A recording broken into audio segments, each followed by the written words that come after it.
Welcome to the Week in Sports Cars on the Marshall Pruitt Podcast, presented by Cooper Tires and also presented by, and I know he's going to nail it this week, DailySportsCar.com editor, television presenter, reporter extraordinaire.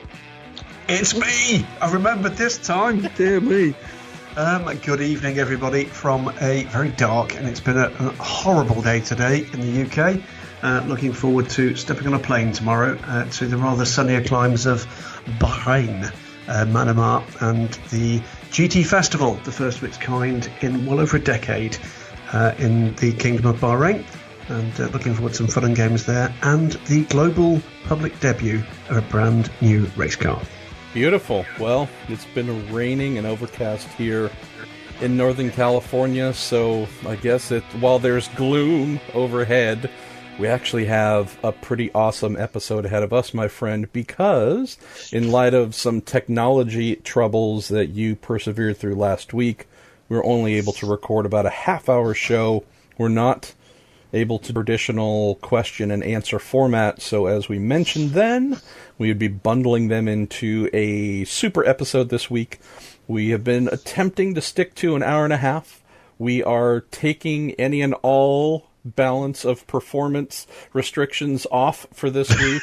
It could be 2 hours, it could be 3. I don't know. What I do know is because we essentially have 2 weeks of questions bundled into one show, we have 9 pages. Wow. 9 pages of questions. The majority of them are fun and or awesome. I figure, Graham, if you agree, there's one that would kick things off. I think that might be timely and interesting if we were to go with IMSA as the category that we use to start this show. And the topic of Paul Miller Racing, Madison Snow defending IMSA GT Daytona champions, and the fact that it looks like they might not be returning. So shall we start there, my friend? Yeah, we got a range of questions on this and on the driver rankings things. Nathan Brown, Corey, Iced Coffee, our good friend Baxter, asking what we think about reclassification of Madison from silver to gold at IMSA. He's fast, but being fast doesn't have to be mutually exclusive with being a pair of gentleman driver. Corey is asking whether or not this is going to put guys like Brian Sellers out the door since he can't drive with Madison. Do we agree with what IMSA stance in changing the rating? And Baxter, who's just basically played, says driver ratings are stupid, driver ratings are arbitrary, driver ratings are inconsistent. Can we invoke the 3 mentions rule and not talk about driver ratings for the rest of the episode? Apparently not, because you're going to do it right now. Well, but we're trying to be smart then, to get it out of the way up front at least. So hopefully it'll be a pleasure-filled ride the rest of the way, Andrew. Interesting topic here, and I've had some exchanges with the team. I think the acknowledgement that they're looking to move to the series formerly known as Pirelli World Challenge, I think the fact that has drawn as much attention as it has, it's led them to, at least so far, not want to talk about it anymore, even the stuff that they've already said in print. So we have a dynamic here, our dear listeners, that exposes the downside of this wacky driver ratings thing that Andrew mentioned and others mentioned here in the opening question, Graham. So we have the FIA preliminary driver ratings for 2019. We also have IMSA, which stated a few months ago it would be taking a greater role in adjusting those ratings up or down as they felt was the best fit for their drivers. And looking at Madison, the AM, the silver-rated driver in the championship-winning Paul Miller Racing combo with Brian Sellers, the pro, we've since had Madison, specifically through IMSA, bumped up to pro status. And so to quickly answer a couple of the questions here before getting into maybe the bigger topic at hand, Graham, as I know and as I've been told, they do not want to break up that lineup. And so although in IMSA parlance they would have a pro-pro lineup which would not be allowed to continue in GT Daytona, the team has said, well, hey, okay, if that's your decision, then we are going to look for a place where we can go where Bryan and Madison would still be regarded as a Pro-Am that has been the series formerly known as PWC, and that is what they are working towards to make happen. Now, will that be a guarantee? Is that 100% going to happen? I can't say exactly. I know that there might be a sentiment or two that this is certainly the plan, but it isn't necessarily something that has been committed to 100% internally. Could there be the possibility of continuing IMSA? That I don't know. Are the plans 100% solid to move across to do, from what I understand, would be the Sprintex portion, but not exactly the big endurance stuff they've been doing? I think that's definitely where they're leaning hard, Graham, all because, and this is actually despite the FIA rating, from what I'm told, excluding the FIA from the conversation, the back and forth between the team and IMSA saying, yeah, okay, you told us that there's a lobbying process and we feel Madison should not be upgraded to pro. He feels he does not deserve, nor does he want to be rated as a pro. Is there any willingness to go backwards from this? If the answer was no. He is definitely going to be regarded as a pro, and therefore an untenable conflict has been created for them to continue in GTD. I think where things get complicated a little bit, Graham, and tell me where you think this should possibly shape or reshape IMSA's approach to ratings in a mandated Pro-Am class like GTD. We have Madison, who, I know this is nuance-ish. He's never wanted to be a pro. He has a full-time job working with his family, very successful, good, awesome for them. He has a full-time job working for them, head of the IT department of what they do.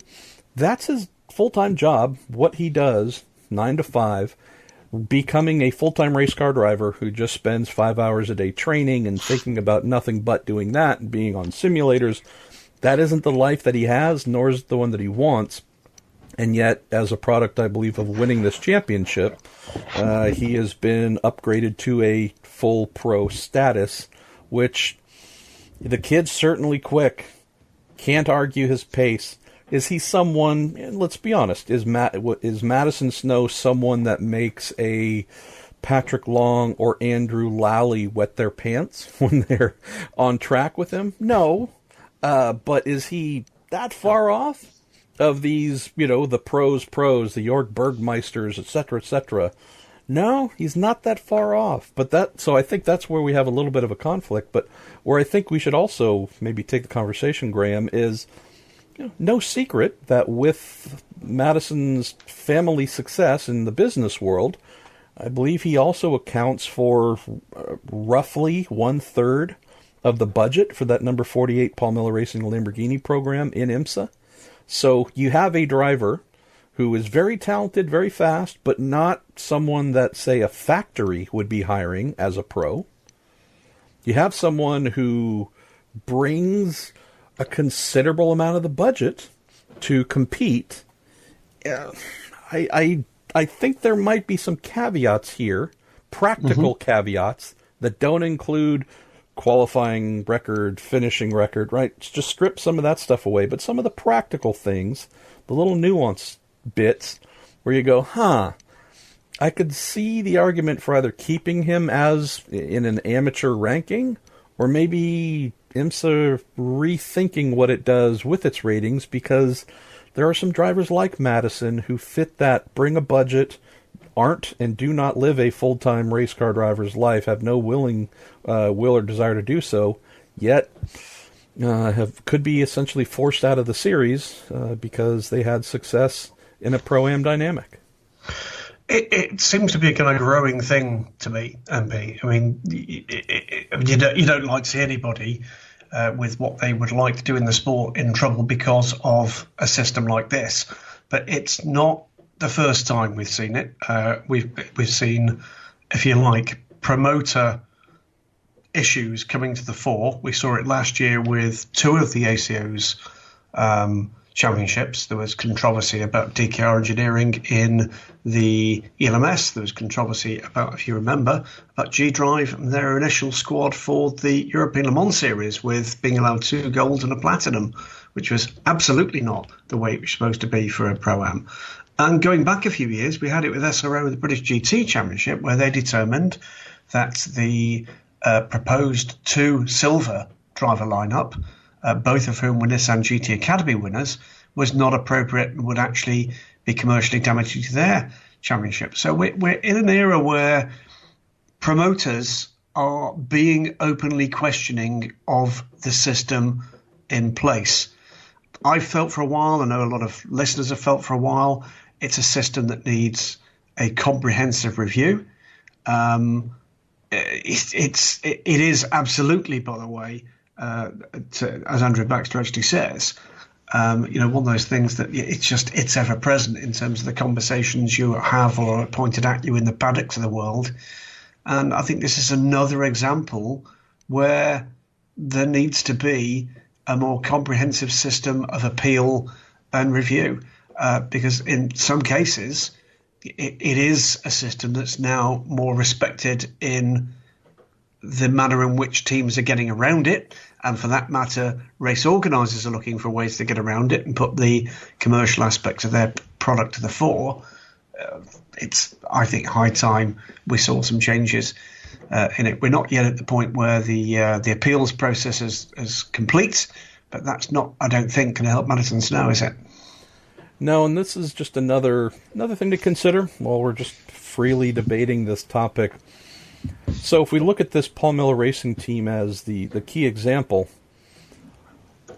as a result of winning this championship, as a result of Madison's upgrade to a pro status, if you are Paul Miller, what would you look to do if you wanted to continue in IMSA and be the most competitive team possible to hopefully repeat as champions? So you could, as one of our listeners, asked, is someone like Brian Sellers out the door?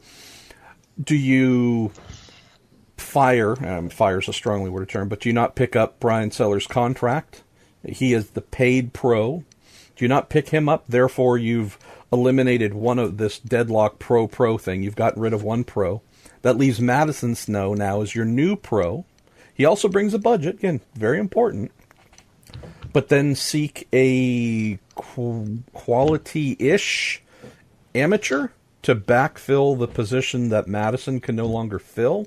And again, using the most competitive mindset or model, no disrespect again to Madison, but Madison, between he and Sellers is the pro. No one would argue that Brian is the strongest driver in that lineup.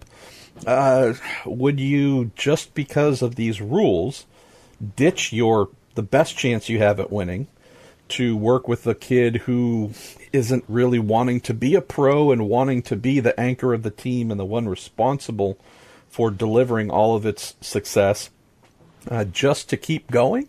I don't think so. And again, that's obviously why they're looking at where can we go to keep this lineup that we love intact.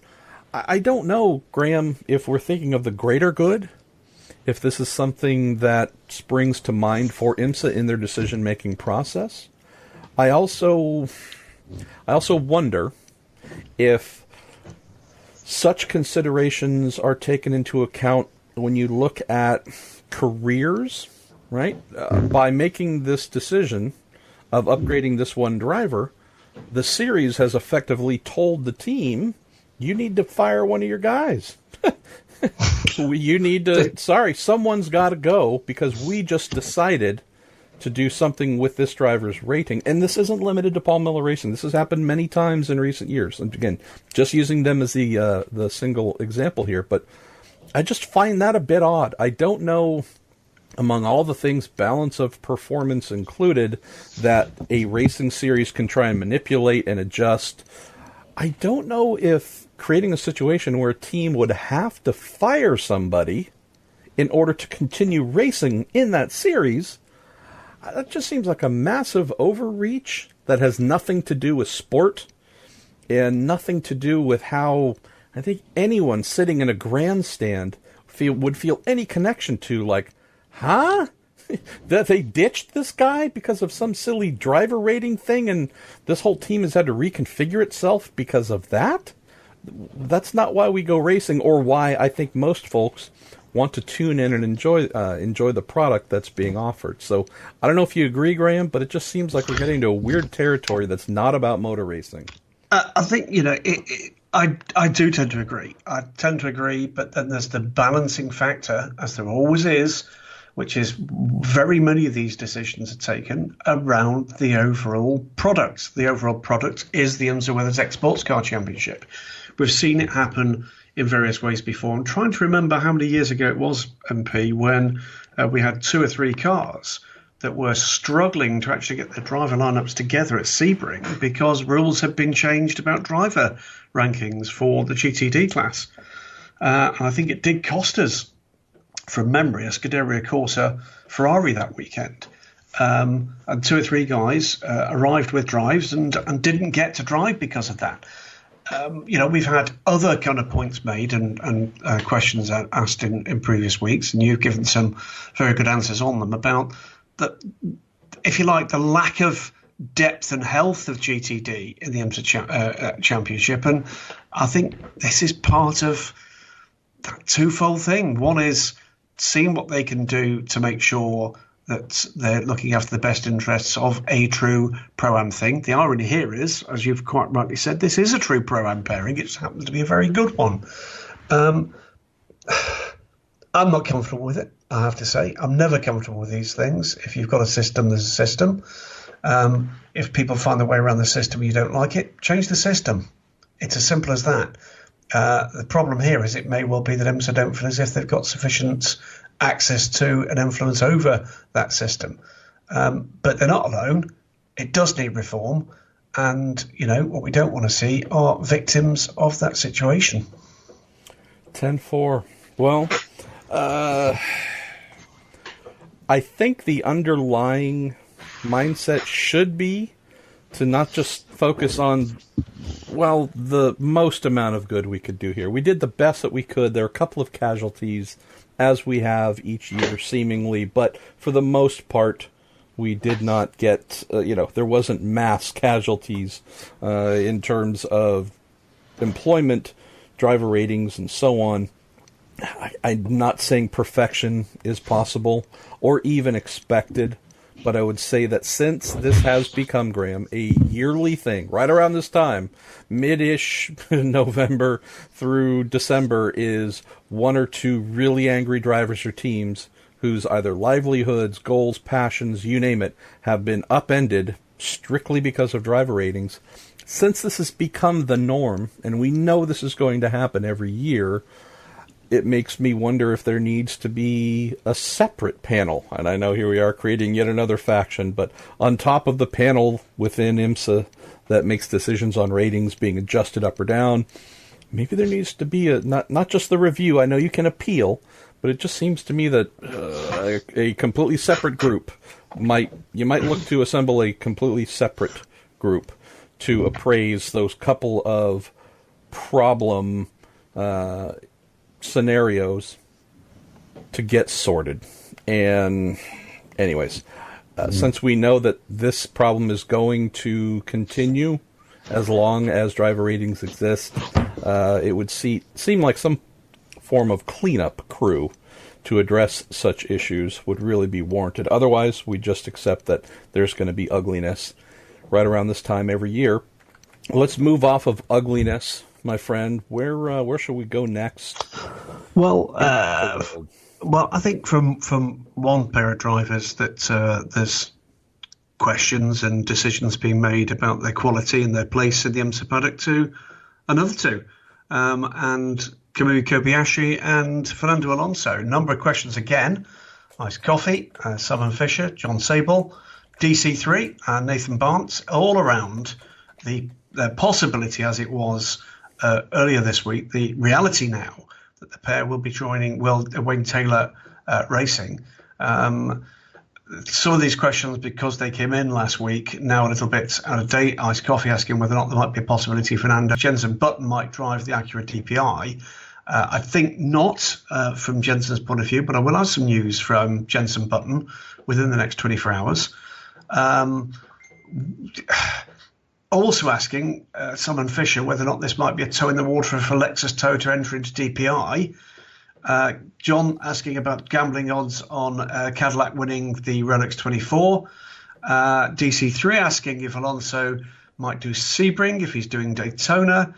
And Nathan finally asking how great Jordan Taylor's not the most popular driver in our team tweets are going to be with Alonso and Kobayashi in the car. Over to you. First of all, big props to Jordan for the video that he edited and posted on social media using an old clip of Fernando Alonso. Good stuff there. I don't dislike his Rodney Sandstorm character. It's obvious he or it has obviously gained traction. I'll tell you that I'm a much bigger fan of just seeing Jordan do things as Jordan, and the video that he did, just truly hilarious. So good on you, Jordan, for doing that. Please do more. I think, Jordan's treatment of having Fernando as a teammate will be just as funny as it was when he had Jeff Gordon as a teammate. So certainly looking forward to all of that. I would say looking at what Fernando might do, it's a question that I need to catch up with Wayne Taylor on. We were exchanging calls and texts and not connecting properly over the last 24 hours. I think we have definitely something to delve into here, though, on the topic of Sebring, or essentially after Daytona, knowing that Ryan Hunter-Reay, for example, was their NAEC endurance driver solution, third driver at every round last year. If we look at the fact that with what they're doing at Daytona, Graham, obviously they're going with a big, high-powered, I would have to say, probably the strongest prototype lineup in the field, if not, equal with one or two others, but a brutally strong lineup in DPI. But what happens after we get done with the 24-hour? Could Fernando be back for Sebring? Well, the fact that he would be there in a Toyota would suggest that the services will be on the grounds. I would not be surprised to see him listed as the third driver for that event. But then if we start talking about Watkins Glen and the 6 hours there, Petit Le Mans, not sure if we would be continuing to look at either an Alonso or Kobayashi, provided there are no conflicts. In my brain, I apologize that I'm forgetting. I don't think there'd be any conflicts for Watkins, knowing that it's shortly after the conclusion of the super season, but I don't recall the dates for Petit Le Mans 2019. But regardless, there's definitely some questions as to, you guys you've preferred to have consistency in your endurance driver. Will you be able to do that, or will you be seeing if Hunter-Reay is available to step in for one or two rounds based on the Alonso Kobayashi availability? So not totally sure on that. John Sable's question about gambling odds on a Cadillac winning the Rolex 24. I'm putting my money, I don't bet, but if I did, I would be putting my money on a non-Cadillac win, for the simple case, John, that it's the only way you'd make any money on a bet if that one came true. Because putting money on a Cadillac win, you're going to get back 3 cents. It's all but guaranteed, just surely based on the numbers. So I would say if you're a betting person, put it on something other than a Cadillac, because that's the only way it's going to pay off. Beyond that, the Simon Fisher question of dipping a toe in the water, fact-finding exercise for Lexus or Toyota, absolutely 100% not the case from what I know. This is strictly about high-profile drivers coming in and being part of WTR's efforts to win their second Rolex 24 in a Cadillac since 2017. And as for Jensen Button, possibly driving an Acura DPI at Daytona, I know that Jensen being in something Acura was a serious discussion going into last year's race. After that, it was not including the Meyershank Racing NSX GT3s. I'd heard a little bit possibly about DPI last year, but I think for what Penske was wanting, they were wanting, as we just mentioned about WTR, consistency. Whomever we have in the car, we want them to bake in as teammates for the full year, not just a one-and-done type scenario. I haven't heard anything about Button being in a DPI for Daytona, and I need to check in and see if there's any chance of him being in an NSX GT3, but haven't heard that to the same level that I did last year. So let's see, where shall we go next? I'll throw this one to you a little bit from our friend David Zitterbart. Hey, gents, it's been a while. My question is about Big Bad Bill Riley, that awesome place called Riley Technologies. David says, I watched the Encore, the Michelin Encore at Sebring, and didn't see the Riley LMP3s, and I think that they've been pushed out of that, plus the unfortunate shortcomings of the LMP2 car. Might be looking on the outs as well. What do they do now for them in sports car manufacturing? And CM16 as well asks if we know what happened to Riley's LMP2 program. Sorry that there's no trace of it since Bar One Motorsports turned up competing with one at the 2018 Rolex 24. Yeah, well, we talked about the LMP2 car before, and sadly, even despite the Evo kit that was produced for that car with the Joker improvements that were allowed, it simply in the hands of Bar One was not in any way competitive. Whether or not that was a fair reflection of the potential of the car, we may very well not know now. No sign that car is going to re-emerge, and I can't really see a way back for it, MP, to be honest with you, the LMP2 car. Riley Technologies as a chassis manufacturer, well, LMP2, of course, they're using the now very much more Multimatic badged basis for the Mazda DPR, the RT24. The Arve Riley LMP3 car, I think is a bust. I'll be honest with you. I just don't think we're going to see that one lift off. It is not one of the chassis manufacturers approved moving forward, and I think that is done. Now, as for what happens with Bill Riley and Riley Technologies, as a chassis manufacturer, unless something happens and there's a gathering of the clans between Multimatic and Riley Technologies, which there doesn't appear to be much likelihood of, I think Bill Riley is reasonably happy with being now very much more a race team. And I think if you look to the Ave Riley LMP3, yes, there were some setbacks in getting that car on track. Also has faced the uphill battle of being one of one in a field that is largely comprised of, I guess you could say, bigger manufacturers. I think we're also facing, Graham, the fact that as one of one chassis in a field with lots of Ligers and such, and I realize that, the Norma obviously had really great success with, I think, one of one as well, but just a case where I think the program got a little bit of a late start and really was overrun by other manufacturers that were more prepared to perform right out of the gate. On the LMP2 side, I'm with you. I haven't heard a single thing about that car returning. We know that it was placed for sale on the good old interwebs. I don't know if it sold or where it went, but yeah, I would say that as for where Bill might be headed, Bill and Bob Riley might be headed, at least with prototypes. Good thing for us to check in with him and maybe get a little bit of an update if they have a who knows what that they're wanting to build or planning to bring to market for the future. Let's go to Alex Eichmiller. Says, hi, gents. IMSA and NBC announced the broadcast schedule last week, and I was a bit surprised at how much it bounces between NBC, NBCSN, and their app. That was one of the main complaints against Fox.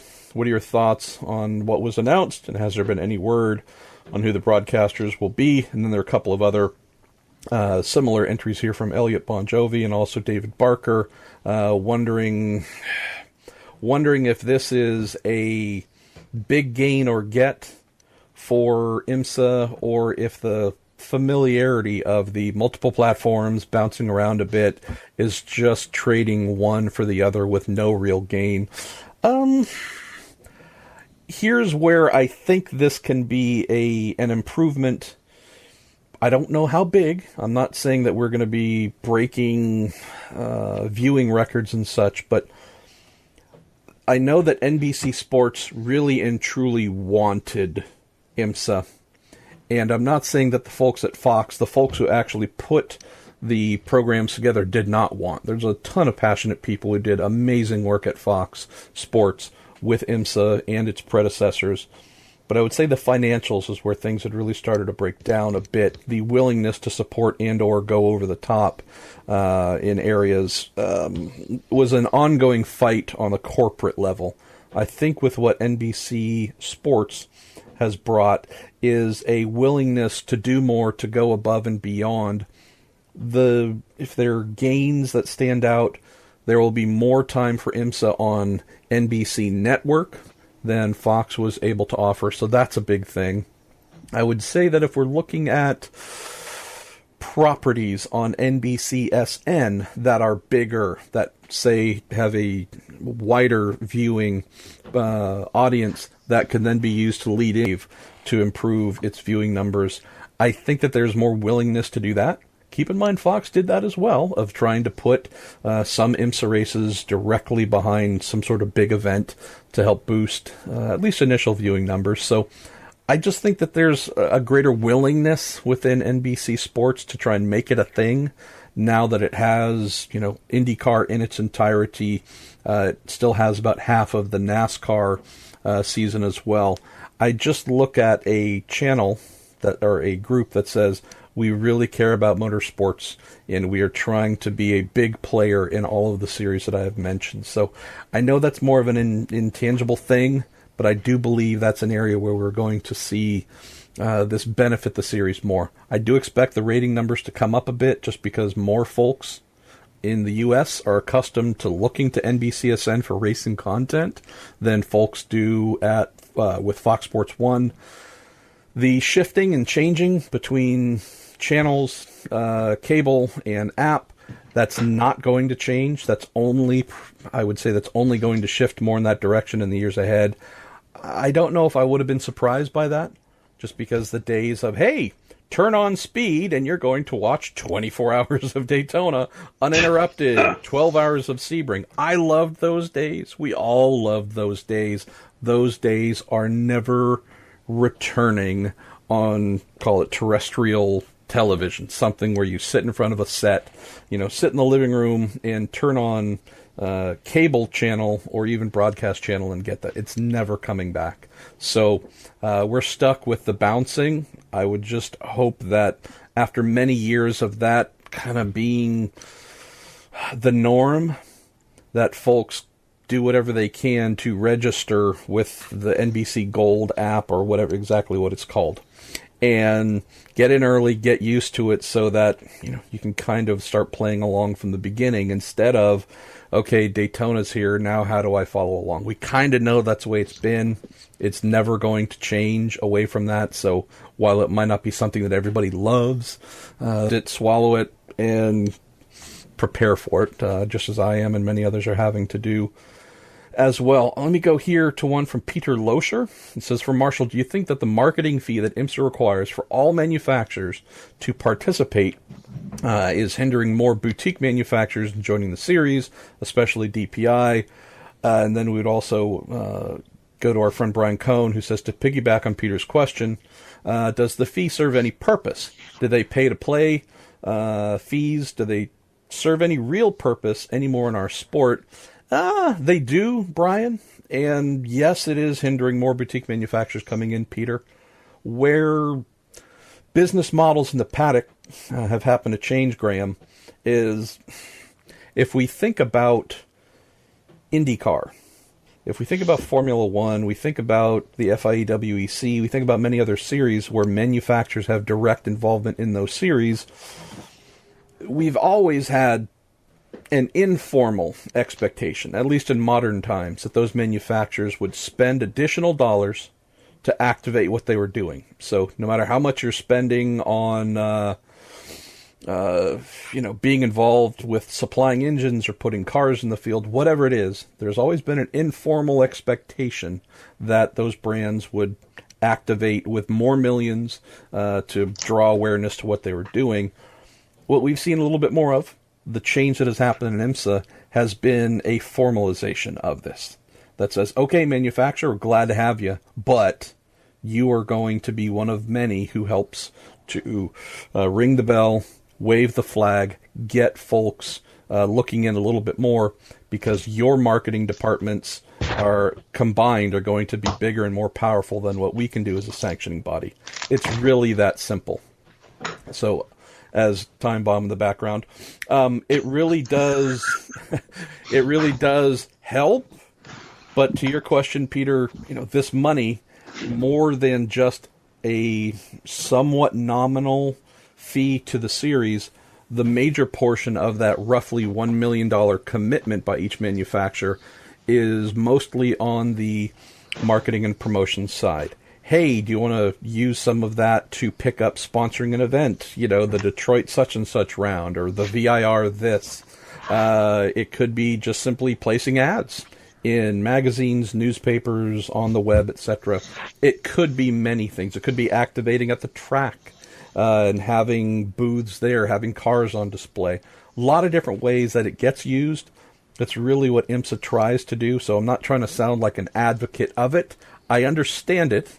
If I can get all of the manufacturers to commit to $1 million, and I forget what the number is, 10 or 15 manufacturers across all of what IMSA does, that's a lot more money than IMSA can spend to draw awareness to its own products. That part I get.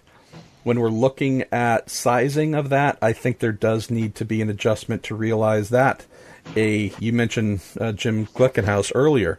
If Glickenhaus, for example, wanted to come play in GTE or wherever, yeah, we know Jim has a lot of money. It doesn't matter. This is still a low-volume manufacturer, and therefore asking someone that makes, I don't know what the number is, Graham, say if Jim were to sell 10 road cars per year, to pay the same amount as a Ford or Chevy that sells, 1 million cars a year. That's where I think, again, a reality check department, much like driver ratings, really needs to be employed, because the numbers and profits are vastly different, and yet they are being asked to contribute the same amount. So that's why Nissan's not in. That's why Nissan's not participating. That's why the ESM, the ONROC ESM commissioned Nissan DPIs, that's why they will not be in action next year, barring some crazy pallet of money falling from the sky. Nissan did not pay it the last 2 years. That was something struck between Tequila Patron and IMSA. But in the absence of Tequila Patron, Nissan has said, "Hey, we've kind of pulled back on our racing programs. This has never been ours. We've been the providers of engines, and we've licensed the use of our name, but we're not spending money to be an IMSA. We haven't been for the past 2 years, and since we don't know who would or would not use these cars since ESM is done, do you really think we're just going to put our name and sign a contract to spend $1 million because someone might?" Again, there's just less of a case-by-case appraisal of things, as it appears to me from the outside, Graham, which I don't know. I can't think of many scenarios in life, much less racing, where that approach is the best. Well, certainly, if we spill back to what we were talking about a little earlier, and the potential trouble in numbers for GTD might be a bit short-sighted, mightn't it? The flip side is there's a lot of things that you might, out there as a listener to this podcast, not consider how that's been funded. Things like, for instance, the rather excellent spotters guides that are handed out at every IMSA race meeting. Things like IMSA Radio. They're the kind of things that will come from, at least in part, the investment made by those manufacturers in the series. It's to promote the series as a product, to promote their products within that series. So I think I'd endorse the principle. It shows commitment, and it also means that there is going to be some activation at the circuit and away from it.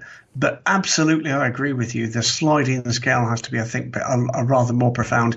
I can tell you, having had conversations with a number of manufacturers, and they've told me there is one reason and one reason alone why we are not an IMSA, and that is we cannot and will not spend a seven-figure sum on a sanctioning fee, on a kind of a marketing fee.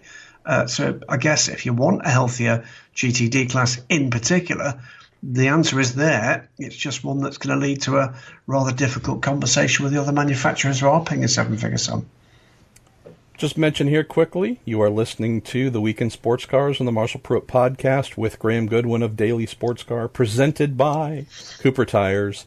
And we are kicking off here this week. We tend to shift around, rotate a bit which series we kick off with. We have kicked off with IMSA, and we will move to, let's go to David Faulkner.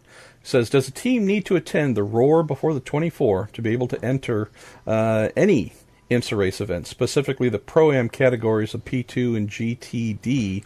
I would think there may be some Pro-Am teams from the Asian Le Mans series that may come along to try to win the auto invite if they do not succeed in Asia. And let's see, Sean Romig asks a similar question. Well, actually, we'll save the Sean Romig for something separate. David, the attendance at the Roar is only required if you're going to participate at the Rolex 24 at Daytona.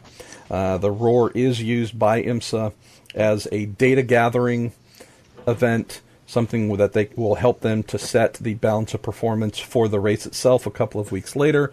Then also with the prizy qualifying type race that they have towards the end of the Roar, it also helps them to set garage positions and such. So the Roar has gained, I shouldn't say gained, the Roar has been assigned additional meaning that it once did not have.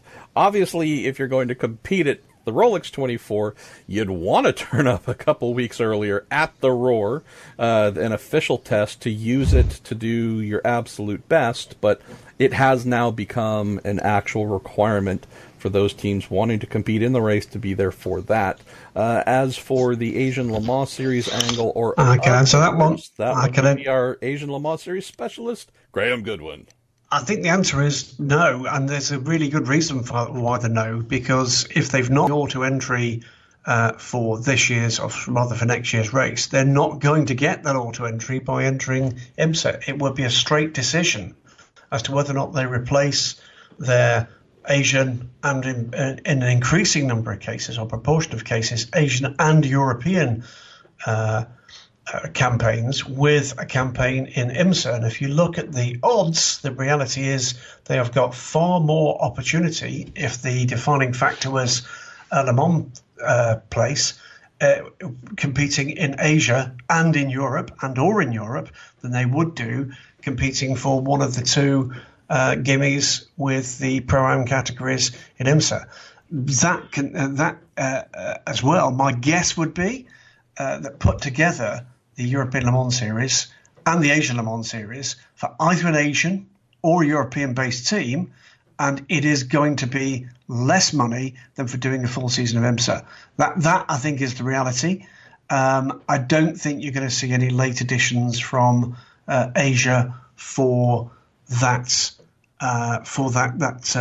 entry. I think you are going to see some European teams turning up in any case. There have been some shifting sands as to who that might be. We already know of a couple of teams that have declared that they're looking to get there, and I think you're going to hear about a couple more, particularly in LMP2. Isn't that the name of the resort where you're staying this weekend in Bahrain, Shifting Sands? I thought that was... I sincerely hope not. Okay, sorry. My bad. Let's grab Sean Romig, and we've got a few more questions here in IMSA before we switch to, who knows, Graham's going to tell us which series we go to next. Sean asks a very, very prescient question. Is it me, or does it seem like IMSA just can't reach a point of runaway growth? With every good piece of news of a team joining the series, like today we had Peter Barron, something we've known about and just sat on at his request for a little while, about the Star Wars Motorsport team returning to the series, albeit in GTD rather than prototypes. It seems as though, with every good piece of news, there's a short amount of time until we learn that maybe another team's been lost, or just something along the lines of, with every high, there seems to be a complementary low, referring to the Paul Miller Racing team possibly leaving. And Sean says, what can be done to get the series over the hump, so to speak? He also says, I would love if the rumored $1 million entry fee for a manufacturer would be drastically cut. I'll be really honest with this one, Sean. I guess not to say that I'm not honest with others, but this is just more of a blunt thing, I guess. This is an accurate look at where IMSA is at right now and has been. And it's easy for those of us who have a vested interest in its success, not a financial interest, but just, whether you're a crew member, team owner, driver, reporter, those of us who work in and around IMSA, we obviously want it to succeed because it's a big part of what we do for a living. We want to celebrate the highs and hope the lows are replaced by highs. But we cannot lie to ourselves and say that it's nothing but upward growth. There's a lot of upward growth. That's the great thing. There are a lot of positives. There are some new potential DPI manufacturers, 3 that I know of, that could be in the series here within the next 1.5 to 2 years. There are some teams as well that I think could be coming in, one of them in particular in prototype. I guess now that it's split, I should say DPI. That, again, if it happens, it'd be another huge thing. There's a lot of great stuff going on.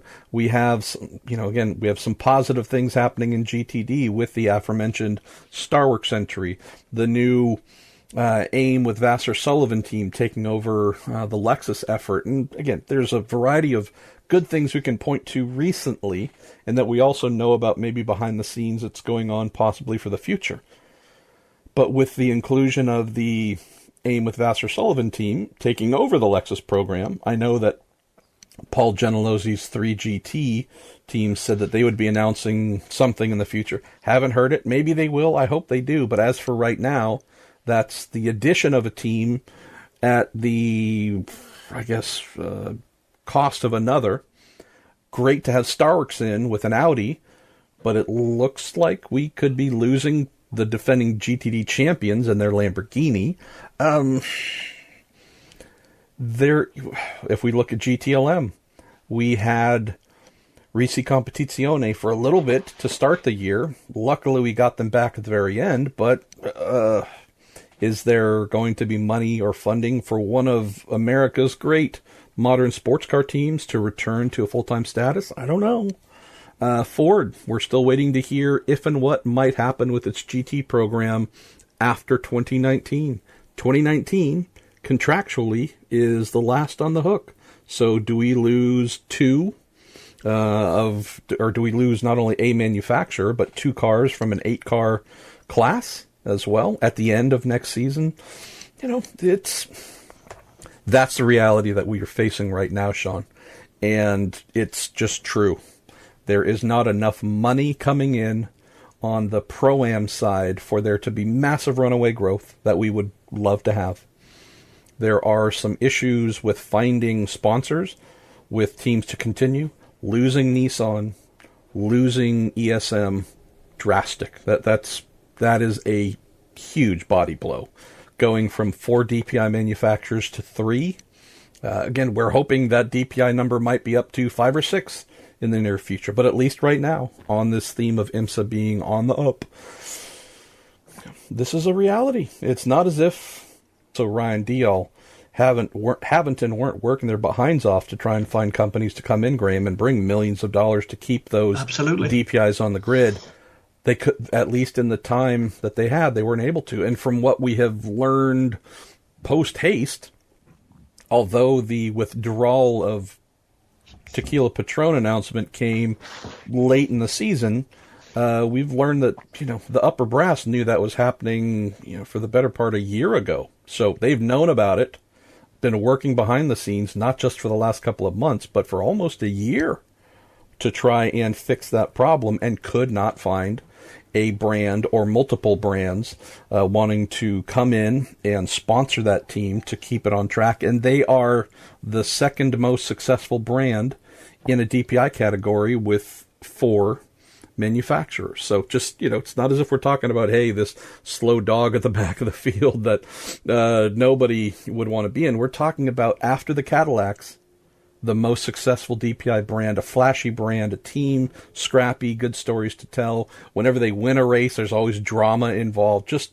if you're looking for someone to sponsor, you truly could not find just a better one that's going to bring you marketing return than ESM. And so we find out that after a year of searching, they didn't come up with enough to keep going and had to sell off essentially all the equipment, barring the cars. Tells us that IMSA is facing the same issue that IndyCar is facing, that NASCAR is facing, and other series are facing in the U.S. Just to close off on this, Graham, that in IndyCar, we're fortunate that we're not even in December yet, and 90%, maybe 92% of the field is confirmed. Full-time drivers, teams, their sponsors, you name it. But there's not all of those teams are necessarily cash rich or in the red. Many of those teams are still spending their own money to make it on track because they have wealthy owners. And the ones who are smaller and maybe less established are the ones who have yet to confirm drivers, yet to confirm plans. And it's because there's not a lot of people walking around with money to spend as a driver, and there aren't a lot of companies looking to throw their money into IndyCar right now that haven't already done so. NASCAR, we know, teams closing down, consolidating, etc. IMSA cannot avoid the same thing that is striking the rest of U.S. motor racing. Where there's strength, we're in great shape. But for those who are on the edge, they seem to really be stuck on that edge in a new way, Graham, harder than I've seen in recent years. And it almost seems to be a year-to-year escalation. Because I have the same conversations with folks this time of year, every year in the series that I cover, and it seems like the message just gets ramped up a little bit more, and the fear and hopelessness among those teams that haven't been able to get business deals or driver deals done. Each year there's a little bit of extra hopelessness added to what they're facing. So IMSA's not immune from it. It's tough, isn't it? And I think, to wrap up this kind of thread, there's a couple of questions in the list as well. One from Scuba Diver John and one from Alexander Hastings. One asking about 4 DPI, Scuba Diver John, and the updates on the 4 DPIs that can now confirmed a no-go. Feel like I've noticed a lot of talk and rumours and nothing legit. And from Alexander, do you think it's a hindrance for Aston Martin's programme that it won't run IMSA in 2019? What team would you like to see run Aston's if they decided to enter? I'll have a bit of a crack at the Aston part of that, MP. They've not confirmed that they're not going to run 2019. I think the reality is that their hope that there would be a full season GTLM presence for the new Vantage has, for the moment, come to naught. I think they're reeling back on that one. My understanding is that they are at the point where they have identified their proposed partner. Remember, the story here for Aston Martin was not just racing, it was to do with racing and support. So they were looking for one organisation that might be their hub, if you like, with transcontinental links for distribution of spares, servicing, customer support for the GT3, GT4 cars, and that potentially that might have links into a racing operation for a GTLM project. We don't know a lot about the ins and outs of that. We do know that was a live project. My understanding is still very much a live project, but yes, I think you're right, Alexander. We're not going to see those cars, certainly not the GTLM cars, for a full season in the US next year. As for Ford, MP, what do you think? I have heard it is 100% go and 100% not a go. So we can confirm today on the Weekend Sports Cars, Ford's DPI effort is a definite maybe. It's actually one of the more interesting things, and I'm not claiming that we have any deeper insights that would point you straight to the accurate truth. What I know is there has been a lot of work to make a Ford DPI happen. I've also heard that there's an on-again, off-again aspect that has crept in within the last, month or two. Just as folks that I know who would know have raised questions about something that's a program that's never been acknowledged, has never been confirmed, but have raised questions about a program that we'd heard on background was definitely moving forward. Heard questions about whether it is still moving forward from some folks who I would not dismiss as, talking out of their behinds. So I realize that is a strong non-answer answer. Unfortunately, our friend Larry Holt has yet to send me all-access keycard credentials for Multimatic's plant to peek around there. Areca, Ligier, and a few other constructors have yet to do the same to let me poke around and see what I can find. We have fueled up the Goodwin Pruitt Lear jet, though, so we are ready to make those appearances. But in this deal, I'm waiting. In this, rely on the words of others. Off, sometimes on the record, sometimes off, but we have to rely on those who do know or should know, in the absence of staring at the thing in front of us and going, aha, there is the thing, we can tell you that it exists. So I don't think I'll endorse this one, because you're absolutely right. Both of us have been reasonably close to various strands of this, and it is a fairly extraordinary one, because we have, in pretty short order, I think I'm correct here, MP, been to the point where we're ready to say it's not going to happen, and then we've been ready to say it's definitely going to happen, and then more recently we've been in a position where a very strong source has told me very specifically that they believe the project is dead. Now, I actually don't believe that, but that's the latest bit of information from one of the parties that would have an inkling, at least, as to what's going on here. So it really is blowing hot and cold. It strikes me as being a little bit like Jaguar's motorsport planning process for the last 30 years, at the moment going on with Ford. But I could tell you I think I know what's going on, but I thought that 3 months ago and I thought that 6 months ago. And I'll be blunt, I don't feel any closer to the reality of the situation now than I did then. Let me close by saying what I truly hope, and I say this completely serious. I hope that there is someone near the top, if not at the top of that program, that has said to the various people that we might know, just feed them completely conflicting information, and let's just have fun and sit back and at least watch that idiot Pruitt say yes, no, and maybe, like a tachometer just bouncing all over the place for the majority of 2018. And then when we ultimately decide to announce what we're doing, let's at least feed him a no, it's not happening, so he can say that. And then within 24 hours, we're going to announce that it is happening. So I hope, if nothing else, having fun at my expense, possibly yours, that's a gift that keeps on giving. Absolutely. We all like fun with PR. It's all good. Graham, why don't we do a little bit of rapid fire here to close out the final IMSA questions? Because machine gun it. Why don't I grab Robert Pioli Jr. is here to start? Like I said, we'll just rifle through these. Do you think IMSA will cap entrant numbers of any series? Many times the paddock is near capacity between WeatherTech, the Michelin, the former Continental Tire Series, to the point that teams are having to stack cars on pit stops.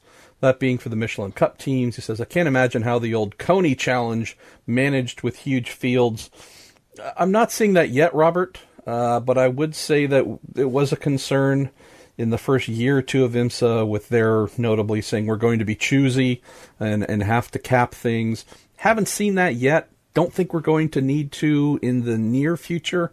On the WeatherTech side, the new Michelin Pilot Challenge Series, that's one I'm going to keep an eye on, though. I think we could see those numbers start to grow, because it appears that while there's been a loss of the street tuner class, for example, I think we're going to see the general numbers start to bubble up more with the GT4-based GS class, TCR, and so on. So I think that might be the one class where you go, ooh, okay, maybe we're going to have to be choosy. But you'd hate to see that, Graham, in a feeder sports car category. You'd rather have to cap the big one, not the one where you're trying to develop teams to build them into the big one. So, all right, next one's yours. Well, the next one's from Seglin, who says, which is the more prestigious in your opinion, Daytona 24 hours or the Sebring 12 hours?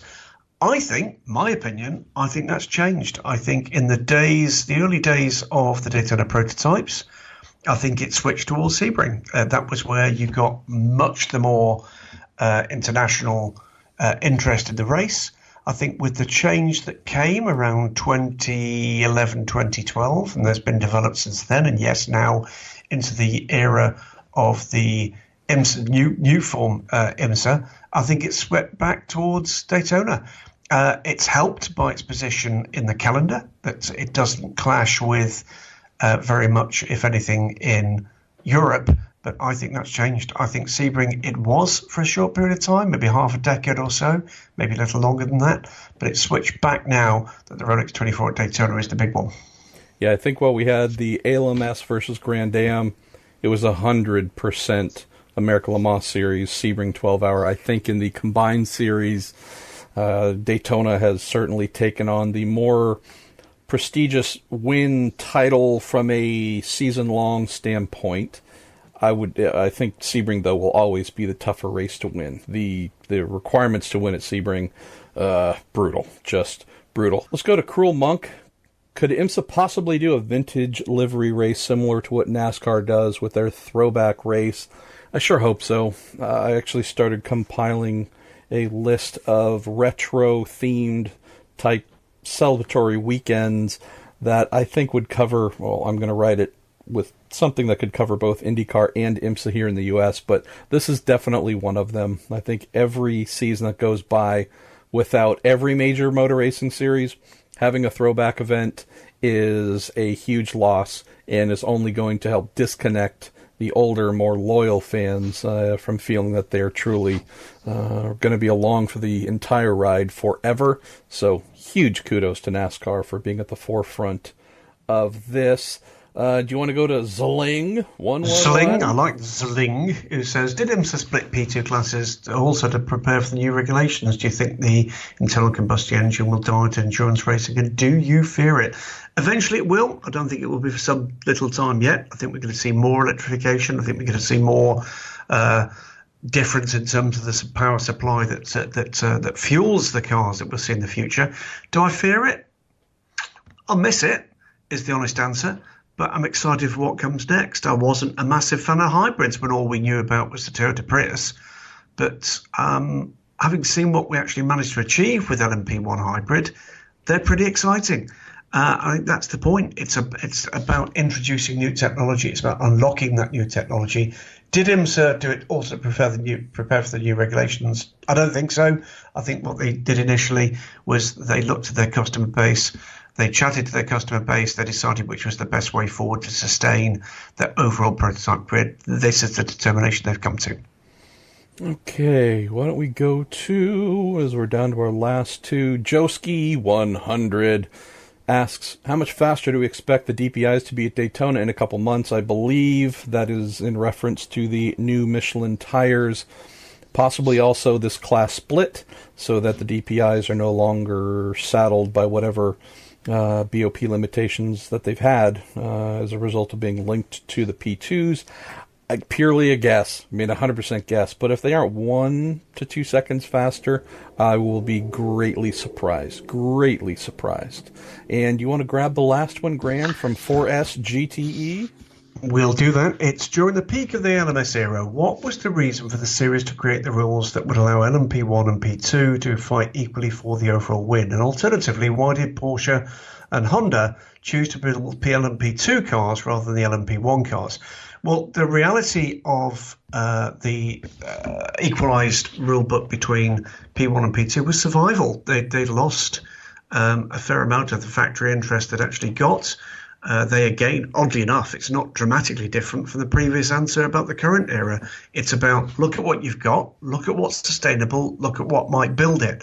And oddly enough, it sort of did, because awesome racing between the Audis, which on some occasions, the sheer physicality of those cars, the physics behind those cars, if you like, ruled the roost. But very often, with the nature of the US tracks, it was the RS Spiders, and the Acuras came on strong later with the tight and twisty stuff that were just epic, awesome race cars, and will remain, part of the history of American road racing absolutely forever. Remember, that was a North American program.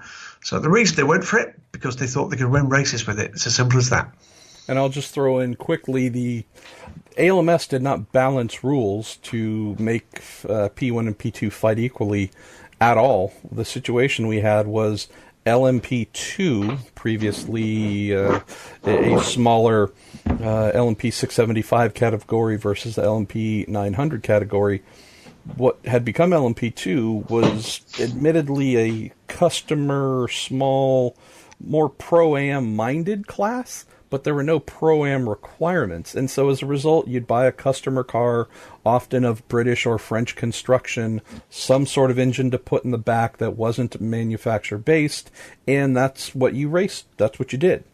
When Porsche came in late in 2005 here in the ALMS with the RS Spider program, that, unless I'm forgetting some other big manufacturer involvement, Graham, that was the first manufacturer saying we're going into P2 instead of P1. And as a result, that really did trigger an arms race that by 2007, I believe it was, we then had the first Acuras involved. Mazda had been there, don't get me wrong, and I'm not belittling Mazda, but Mazda was not spending a fortune, nor were they linked up with big pro teams when Porsche came in with the RS Spider effort. So it's just a case, honestly, of manufacturers realizing, hey, we can go racing in this subcategory, be very competitive without spending true P1 level money. And so it was kind of not a loophole, but just a manufacturer saying, we're going to do P2 instead of P1, and we think we can do big things, which they did. So yeah, I guess the closest that come to that wasn't the US. There were privateer cars, but it was the MG 675, the Le Mans program, which promised so very much what a pretty little car that was, and how quick was it when it wasn't exploding into a million pieces. But I tend to agree with you. What an era that one was, though. Well, as the monkey who chose the first category, you get to be the second. So where should we go next? Which class should we stumble our way through? Let's clear up a little bit of SRO world. There's always SRO clearing up. Yeah, absolutely. And we've got a handful of questions here across a wide variety of Stefan Vettel and his wacky world of GT racing. We're going to go with Doug Bonham. In fact, we've got a couple of questions around the general question of Macau. Remember, this was a couple of weekends ago. Doug says he believes I said in recent years that GT4 might be a better fit for the Macau Grand Prix, given the advancements in machineries. Do I still think that's the right path for that event? And if not at Macau, where should the FI's World Finals weekend be held instead? Okay.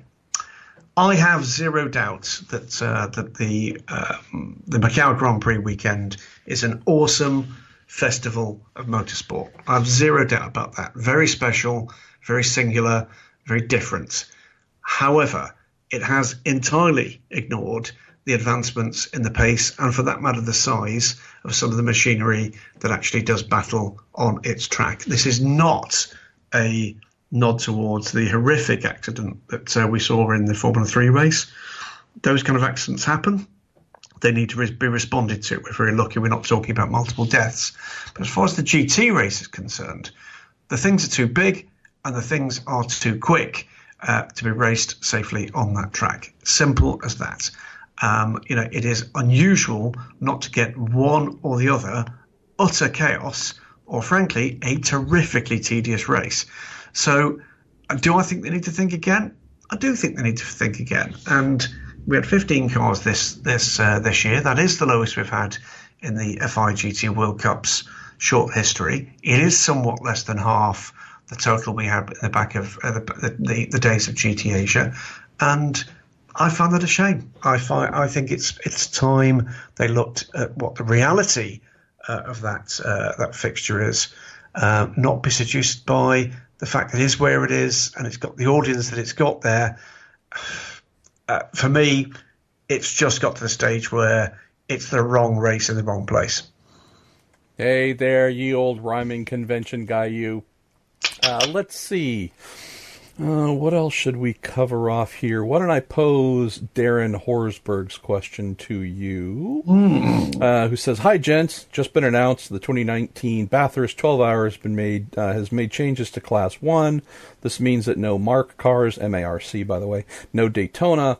Is this part of SRO's plan to make this a GT3 only event? Graham, you know firsthand how a good mixed class event happens to be at the mountain. Who does not love seeing a variety of cars, a variety of V8 powered cars, hunting down GT3s on the Conrad Straight? What do you think about this change, Graham? And is it a positive one?" No, it's not. I mean, variety is always a good thing, and the fact that you've got such wild varieties of cars and pace, and lap pace being the case here, the Daytona and for that matter, the old school Viper that we've had in the Bathurst 12 Hour in recent years. I mean, frighteningly quick down the Conrad Straight. I mean, going by very much more recent GT3 machinery, but being eaten up just about everywhere else. It adds something to it. Does it add risk to it? Not so you've noticed. There have been accidents involving some of these smaller cars, but remember, it's not that long ago that we had little Fiat Abarths actually racing in the Bathurst 12 Hours in part of the invitation class. It will be partially offset if you get a decent GT4 class and a decent Porsche Cup class, but do I think it's a shame that there's potentially not space for some of the... actually, I think part of mixed class racing is about the skill of the drivers in the quickest cars finding their way around that traffic safely. And if the reasoning behind it is that they can get more GT3 cars in, well, good luck to them. If the reasoning behind it is that these cars are slower, not a good enough reason to get rid of those cars, if you ask me. Be interested to hear what Richard Krell's got to say about it. And bumped into Krellsley in Shanghai. He's obviously the PR man for the event, as well as being my ex kind of co-commentator for the race for the 3 years I did it for TV. But if that is the end of the MARC cars, particularly the MARC car Mustang and the Daytona, the Cobra Daytona replica, then it'll be a very sad day indeed. So is it part of the SRO thing? Don't think so. It's not their event. They have the Intercontinental GT Challenge, if you like, draped across it. But it will likely be as a result of what they believe they can get in the more populated classes. And maybe it's time that GT4 take a step forward. It's always easier, Graham, to strip away the unique items, the fun and oddball and unique things. It's always easier to strip those away, especially when you have a well-established domestic or international formula, in this case, say GT3. It's always easier to strip away the fun things. Just, we're going to make it easier. It's all going to be aligned with this one thing, or maybe two official classes, but nothing else. I know we're only talking about a couple of examples here, right? We're not talking about half the field of these, call it oddball, non-conforming FIA/SRO-based builds are going to be allowed. But, yeah, I don't know, man. Of the things that depress me about our sport, it's that the things that made me love it and that I assume is a component to whatever degree within others for loving whatever form of sports car racing, you name it, is the areas where variety gets involved. The little shitbox things that you go, all right, it's never going to win. The team is half hopeless, but man, they're having fun and they're bringing character. Just when I see that, okay, this organizer is stripping this thing from this event or whatever, just my first thought goes to, I feel bad for the fans. I feel bad for the teams and or drivers who are involved. Obviously, if we're talking, as you mentioned, about speed, hey, these cars are 30 seconds slower a lap than the main class, and it's a huge safety concern, can't really argue that. But unless that's really the big thing, either the cars are so deficiently slow that it's a hazard, or the team is so bad, or the car is such a rambling wreck. Here's an opportunity for the first while to mention our beloved Cannibal from back in the day in IMSA and WSC. If the Cannibal was allowed to compete at Daytona and Sebring and you name it, and it was a visual and audio, and it was an atrocity on every level, again, I'm one of those guys. Maybe I'm in the minority, Graham. Maybe I'm just speaking from a skewed perspective. But when I was just a fan in the grandstands, it was those kinds of cars that I would be cheering for and loving and keeping an eye on. Totally agree. They weren't expected to win. We knew, look, you're going to show up with a Porsche 911 GT3R, an Audi this, a Lamborghini. Oh, we know you're going to be up front. We can kind of pick who's should be winning most professional races or big races. It's just when you start stripping out some of the fun. For me, I just feel like, man, we are not winning. This is not winning. This is we're losing something. But remember, we're not that far on from a story that we covered in some depth and with a sad reason behind it earlier this year. Without that spirit, we would never have had Panos. Panos wouldn't have been a thing. Panos went on to win some races against those teams.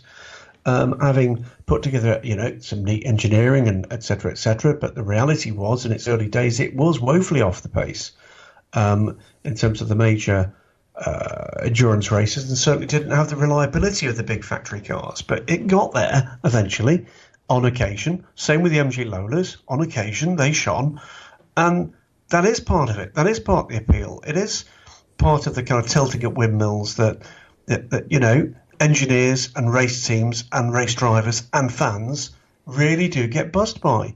It is great to watch the true steamrollers of factory-backed and blessed racing around the world do what they do, and in particular when they come together 3, 4, 5 of those steamrollers.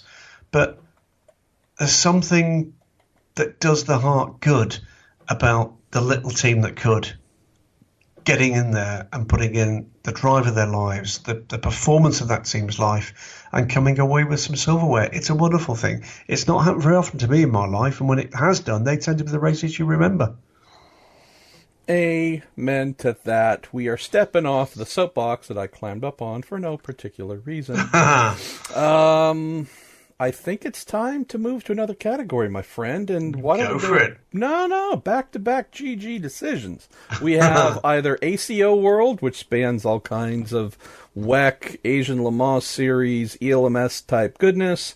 And then what else? We have general stuff and funnies. Where should we go? We got two choices. Let's clear up some of the ACO stuff, because there's a couple of talking points we didn't get to last week that would be good to kind of get stuck into. One of which is the controversy that befell the Dempsey Proton Racing team. I've been waiting for us to get to this one. And just so you know, when you say clear up a few ACO things, I just breezed through 4 pages. So 4 of the 9 are ACO World. So I don't know if we're clearing up so much as digging in. We got a lot to get through here. But yeah, let's be efficient with our choices. Well, I mean, let's have a quick run through what happened with the number 77, the number 88 cars. So this came to pass in the immediate minutes and then hours after the Fuji race for WEC, where things were evidently not right with the Dempsey Proton Racing team. There are 2 cars, full season cars. There were a further 2 in the European Le Mans Series, and it became very clear something was seriously wrong. Stewart's decision came forward, and it didn't look good. It was effectively around a manipulation of the data going to the fuel fill logger, the FIA/ACO logger, that basically checks that they've not breached the minimum time required for a full fuel fill. And what emerged from that was that basically the devices had been tampered with, or rather the data feed had been tampered with, and that this appeared to be a deliberate act. Dempsey Proton Racing were summoned to a meeting with a full report of their making at Shanghai, and the evening before the race got underway, we got the news, and I have to say it wasn't that unexpected, that they would lose all their points for the current season. So they started Shanghai, which, by the way, they put in a 1-2 finish, with 0 points for either car. And frankly, if that's what happened, they deserve it. Is the reality. That is a pure cheat. That's the end of it. And I'm going to say what a lot of parents say when they really want to upset their children, which is, I am disappointed. I'm very disappointed. The more extraordinary side of this was that if you read the full steward's decision from the Shanghai meeting, is that blame was laid squarely on the shoulders of a consultant, and the team refused to name that consultant on the basis that they did not want to ruin this allegedly young man's career. It's an extraordinary... Do we even know if it was a man? We don't, but no, we don't. That's a fair point. That's their consultant. But the consultant is known. They did not want to name him. I'm not going to play a guessing game. I've got some conversations still to have. It does leave one point open. The matter is, by the way, being referred to the National Sporting Association for the team, the DMSB in this instance. And the other thing that's actually up and in play is that, of course, one of the races that Dempsey Proton won this year was the Le Mans 24 Hours. There is no evidence that they were tampering at Le Mans, is what I'm being told, that it happened post-Le Mans. The two races they are certain this was in play for were Silverstone and Fuji. So the question is whether or not they would lose that automatic entry. Should they do so, that would leave them with 3. They have 4 cars, the 2 from ELMS, the 2 from WC. And to be blunt, they've done wrong. They've been caught. Were they caught quickly enough? Well, I don't know what evidence was available to the stewards and to the scrutineers. But it's yet another instance of 2 things. One is a major race result being determined after the day the race was run on. And 2, people are finding ways to get around the increasing micromanagement of everything. And I do wonder whether there's 2 cultures colliding here, one of which is the restrict, stop the opportunities for anybody to play a clever game with strategy or with good pit work. And on the other side, it's let's find the unfair advantage. Then it's disappointing. I mean, make no mistake, this is as much a cheat as the infamous Toyota Rally car back in the 80s, 90s, with a finely engineered piece of kit that gave the engine far more boost than it should have been getting, and others beyond that.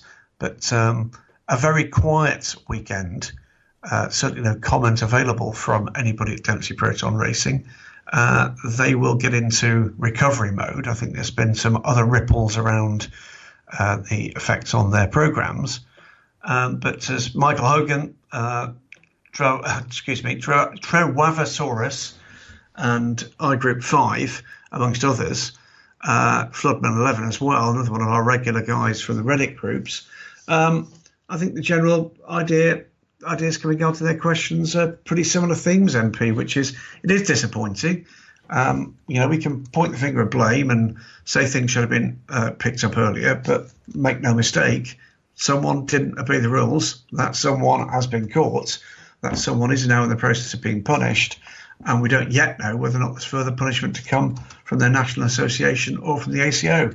Remember, yes, they've got those entries, but the Le Mans 24 Hours is an invitation race, and I suspect there'll be some sweaty palms at Dempsey Proton Racing until such time as that's confirmed. Let me sprinkle in a couple of quick thoughts here.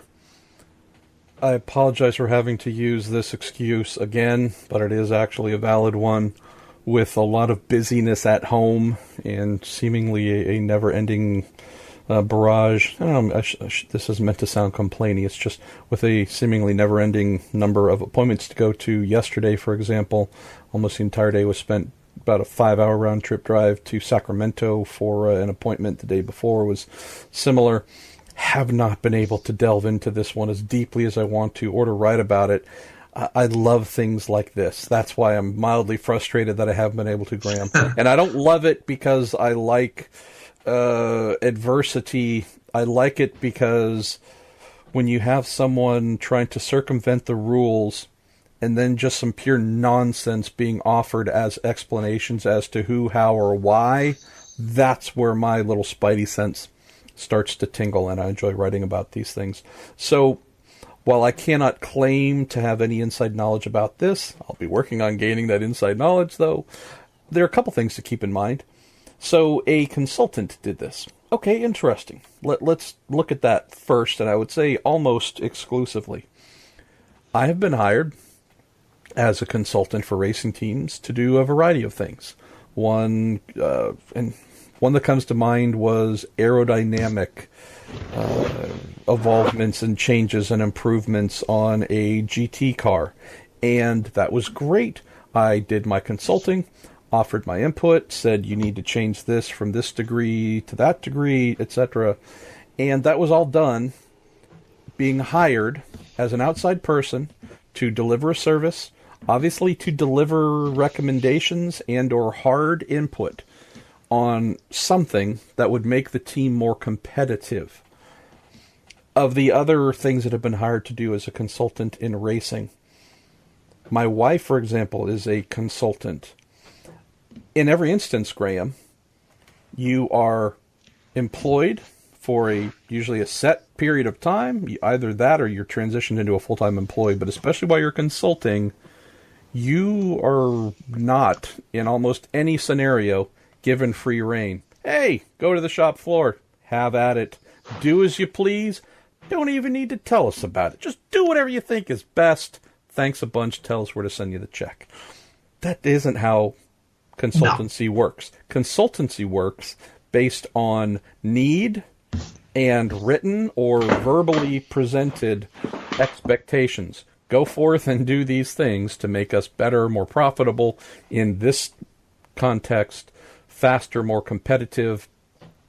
To think that a consultant who does not work for a team, who does not have a true competitive angle in this, right? It's not as if this is someone changing a tire and they're doing everything they can to be faster than the others to help the car win. They live and breathe this. It's again, contract scenario, finite amount of time, finite expectations given, and then executed. So when you present, consultant gone rogue, Graham, oh no, look at what they did. Again, with exception to maybe 0.something% of the time when such a thing might even be remotely possible, a consultant does nothing without conversation and expectations or clear deliverables presented by the client. And so to think that a consultant just said, I'm going to have some fun manipulating code just for myself, tell nobody else, and just because I want to, or because I can get away with it, that's the thing that a racing team employee would do. Because you do have a vested interest in success. As a consultant, you obviously need to contribute the best of whatever it is that you can. You need to leave the client with a good feeling that, ooh, this person made us better, so we say good things about them. They can get hired, will be a reference. There's some legacy things attached to how a consultant would contribute to a team to leave them in good standing. But there's absolutely modify some code, try and trick one's eyes, saying, I kind of know what 45 seconds looks like, or I kind of know when to expect the car to drop and go, and that just seems like it's a little bit faster each time than it should be. And hey, even if I use my stupid iPhone to use the stopwatch function, watching these cars stop and then leave, that's not 45, that's 43 consistently. To think that a consultant would just do that for the sake, it's ridiculous. Yep. And so, knowing all of that, the fact that someone would say, rogue consultant, that is almost, to me, more offensive than the actual cheating itself, because it requires a lot of people to just turn their brains off nod like sheep and say, oh, sure. So I hope, in however this is reconciled long term, I hope the fact that this hasn't just been a case of getting caught, but also a complete BS answer being provided. I hope the efforts to subvert the truth weigh into whatever longer term. Oh, it did. I mean, without a doubt. I mean, just to clarify, the part of the punishment, it was explicitly clear that amongst the offences that they were effectively being convicted for was failure to cooperate with the investigation, because explicitly they were asked to name the person that they blamed and refused to do so on more than one occasion. So explicitly, the prevention of getting to the complete answer was indeed taken into account in that. And there you go. They've, I'm afraid, from it being a team with a pretty impeccable reputation, they move along now to the remainder of the WEC season somewhat tarnished, I'm afraid. Yeah, and knowing, again, having seen the the revealing of what was done and the punishment that was handed down, I get that, where I'm, again, it's a curiosity. It's not based on having been told by the FIWEC that they will be doing more, but I just have to believe that when it comes time to submit entries for the 2019-2020 Super Season, for example, I'm just curious what standing they will be regarded in, knowing that this has happened. It's a question of, has a verdict been delivered and the balance is now 0 in the mind of the series? Or will this be a lingering thing where when it either further participation, are they going to have, if we're talking about pre-race, qualifying, post-race, whatever it might be, technical inspection, is this a team that is now going to be subjected to brutal examination? Okay, normally we were just going to check these 5 things. You guys, yeah, strip the thing down to the bare shell kind of mindset, because we don't trust you at all. And the fact that you tried to lie to us, now you've been kind of put in the corner with the dunce cap on. Will this be something that, again, when it's time to re-up and continue, there will be something bigger, et cetera, as we look towards the future?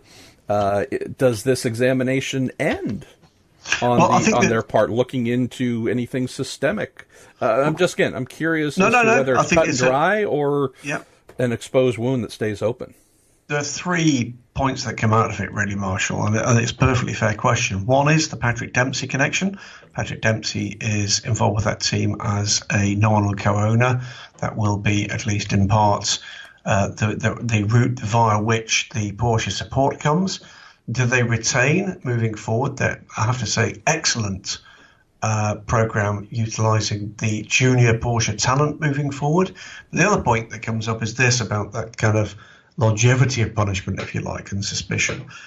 I suspect the answer will be that will be in the minds of the technical staff, but what will also be in the minds is, if you look across the WEC and the ELMS, which is where the GT-AM field for the most part comes from for the Le Mans 24 Hours, more than a quarter of that is Proton competition and Dempsey Proton racing, 4 cars out of 15 for the full season. That's got to be a balance you tippy-toe around, between a completely fair examination of what's legal and what's not, and terminally annoying an extremely important customer. And I think that's another aspect as well, maybe before we close this topic out, Graham. In light of Dieselgate, in light of the pervasive lying and attempts to circumvent just emissions rules, it's not a surprise that, although this is comparatively minor, farting around with code to try and trick the eyeball test of how long it's actually taken for pit stops to be completed. This Dempsey Proton thing, yes, Patrick Dempsey, brand ambassador, yes, Proton independent team, not one that, to our knowledge, is owned by Porsche. But this isn't a truly independent team, Graham, that has no ties to the Volkswagen Audi group. So is there any concern from your end, at least, that ongoing either looks into that behavior, the linkage, could there be any additional fallout, you think, in the weeks or months ahead, just with the ACO saying, hey, okay, so was this truly just a, quote, service provider to Porsche, or was this Porsche's hand involved? The question's been asked. I can tell you up and down the paddock, if Porsche wasn't involved, and they know they're involved in that level of conversation, that might itself feed into some lasting issues for Dempsey Proton. I think it's going to be a pretty tough 6 to 8 months until we get through to the Le Mans 24 Hours and then into chat about what's going to happen for next year. Prior to the verdict, I'd already spoken to Christian Reed, the team principal and co-team owner, and Christian says the plan at the moment is 2 cars for WC into next season and 2 cars for ELMS.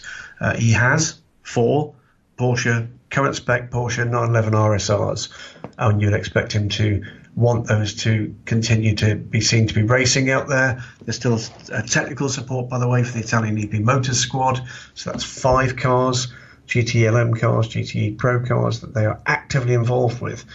If there was a problem, it would be a big problem, and it would affect a substantial chunk of what we actually currently have as a GTE AM and GTE in the LMS field in ACO World Racing. So it needs to be managed effectively here from both sides. From Dempsey Proton, if they did do what they were alleged to have done, and I believe that they did, then sackcloth and ashes time, I'm afraid, from their point of view.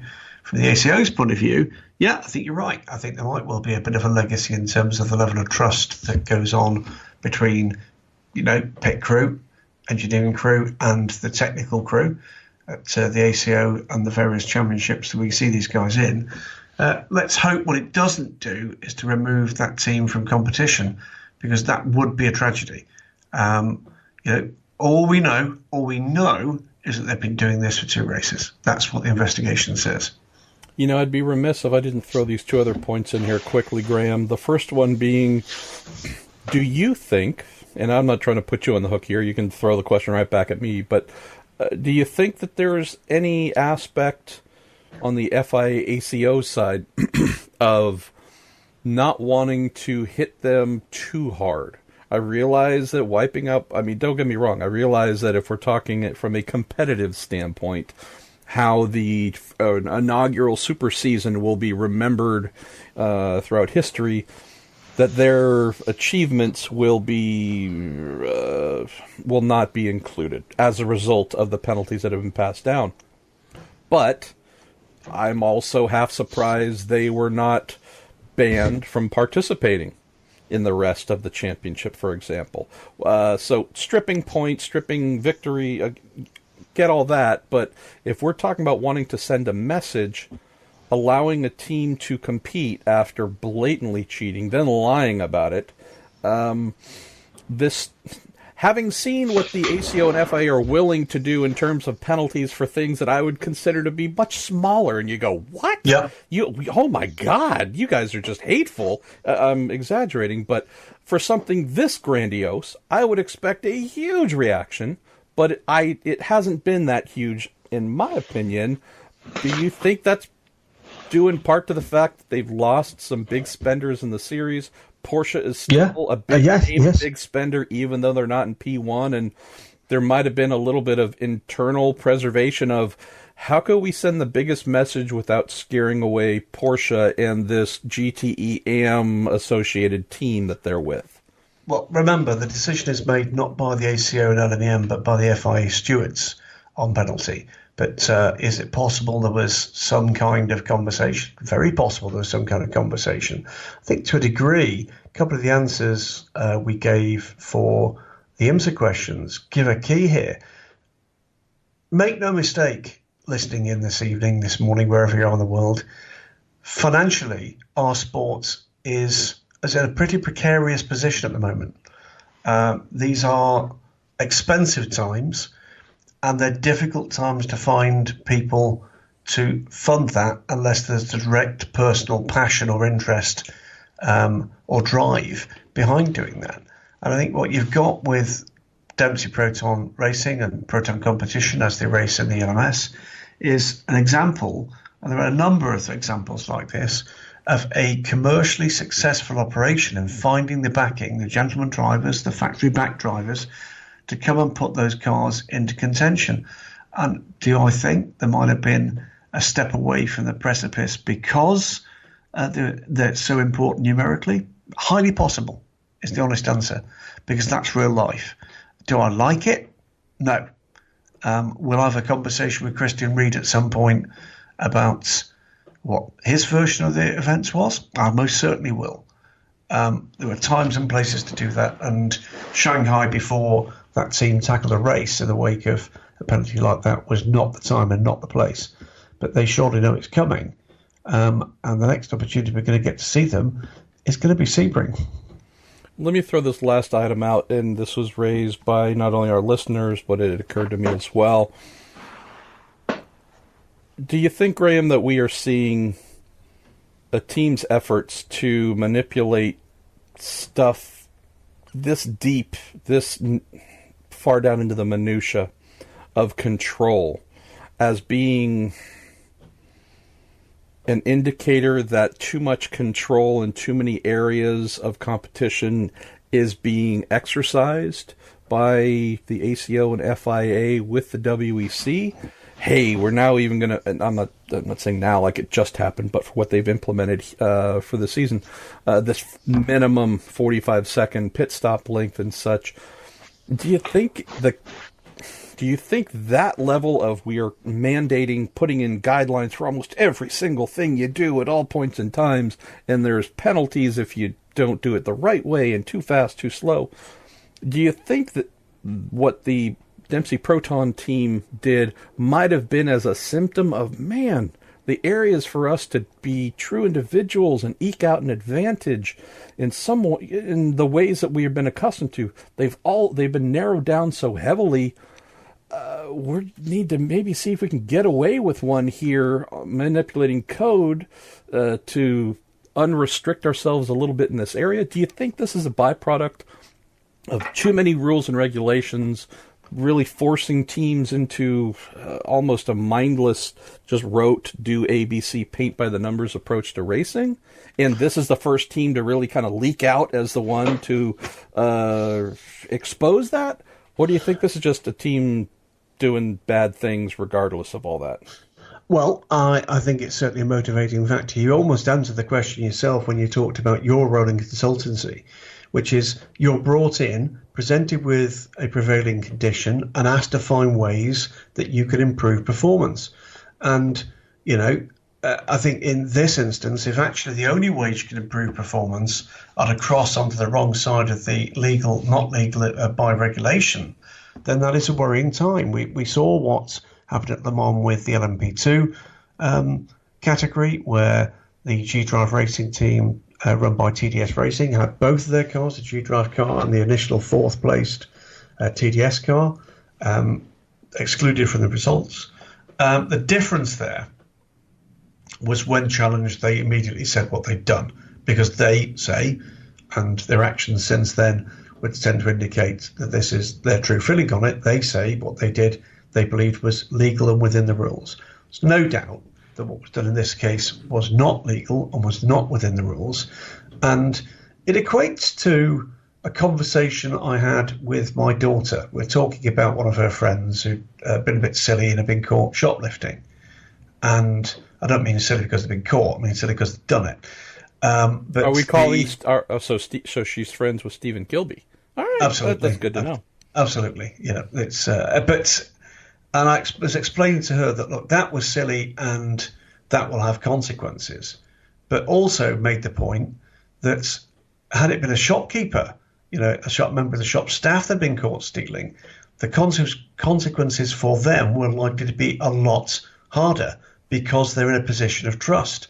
And I think in this instance, the sadness for me of these kind of stories is that, I am one of those guys, as you are, that sits there in the press room at 1 a.m. waiting for the final damn result to come through. And it's a source of huge irritation that the crowd has gone many, many hours before, have probably read something online in the car or, on the train home and believe that they've seen the result, and all of a sudden that's not the case anymore. And we do seem to be getting quite a lot of those lately. The problem is that if what you're finding in order for those results to be changed is a straight cheat, the reality is there's no comeback on the race organisers saying, "Come on, guys, that come on, let's do what we can here to get the right result, etc., etc." You can't be allowed to get away with a straight cheat. End of story. Is the penalty they've received adequate? Well, it could, should, and probably will count them out from a WEC title. Is that penalty enough? No. Actually, if they've done what they've done, there should have been at least one weekend where that team has said, best you're going to sit around the hotel pool. Well, on that topic, with a plane flying overhead, where should we wander next, my friend, in this long list of awesome questions? Let's pick up what's a long question from the fabulously named Kinky Mulzam, but I think has actually got a short answer. And the question is, do I think the current rule of not awarding points to non-full season entries is fair to all competing teams and drivers? If not, how would you go about changing the scoring rules to ensure fairness, taking into account the much more massive car cut that Le Mans the rest of the season? I think the answer here, it's a complicated question, and there's a lot of the backstory being presented here in terms of Corvette at Shanghai and if things had turned out differently. But it comes down to this. There is a difference between a full season entry and a race-by-race entry. And you've basically got three choices. The race-by-race entries for point scoring are invisible. The race-by-race entries score actual points, or the race-by-race entry is visible only because they take points away from the rest of the scoring teams, if you see what I mean. So if they finish second, nobody scores 18 points, for instance. For me, I think the correct thing to do in this instance, because we will see that Corvette, I think, again at Sebring, but it is a race-by-race entry. The big difference is that the race-by-race entries pay a race entry fee for a race, and the rest of them pay the entry fee for the championship. They are entering a championship. They are competing against the other cars in that championship. And for me, that, for the vast majority of the races we have, is the correct way to go. I am less certain that it's the correct way to go for the Le Mans 24 Hours where more points are at play. I think I said on one of our very early podcasts, MP, that I was not a fan of double points for the Le Mans 24 Hours, and my view was that it should be single points plus the adjusted points with taking into account perhaps an ELMS car or an IMSA car finishing ahead of those cars on the road. So they would be able to take points away from a car, but only for the second count. So, 25 points available plus another 25. But if Risi Competizione and two of the IMSA Fords finish 1, 2, 3, the best you're going to get, Sunshine, is 12 points. That would have been fairer. They've changed it, though. We're now into a position where it's not full, lots of full points for Le Mans. That is better in my kind of context. But for me, the answer to a complex question is a simple one. You enter for a championship, you're competing against your championship rivals for the points, and not for a team that's going to dipping in and dipping out maybe for 1, 2, 3 races in a season. Let me pose a couple of questions to you from the top of the list, Graham. One of them being on with you as the world's foremost Asian Le Mans Series expert, and also a couple on the headline of EOT from the most recent race at Shanghai. But let's go first with Doug Bonham. For Graham says, who should we be looking at for the Asian Le Mans Series in this coming season? Are there any developing teams or drivers from the region that could make an impact on the season and possibly make a mark in the WEC or Le Mans in the future? I know that we've had another question or two that fall in a similar vein of, hey, it's great that there's going to be more international participation in the Asian Le Mans Series, but do you also think that could stifle one of the original tenets of the series was to groom regional talent to then hopefully one day move upward to WEC, ELMS, and so on. So, bit of a two-pronged question there. Who should we look at for the upcoming season? And also concerns about international interlopers maybe stealing some of the spotlight that might not have been intended for them. I think it's a perfectly good question. I think the answer is, look, we're going to have, I think, mid-20s for the overall season, 27 cars at Shanghai, probably close to that for Sepang to end the season, and it'll be mid-20s, 23, 24, 25 for the remainder of the season if things go well. The big changes, if you like, you're absolutely right. One is a lot more European teams coming out to play, and they're coming hunting, of course, for those automatic Le Mans entries. There are 4 up for grabs, the last 4 auto entries to be awarded for 2019 Le Mans 24 Hours.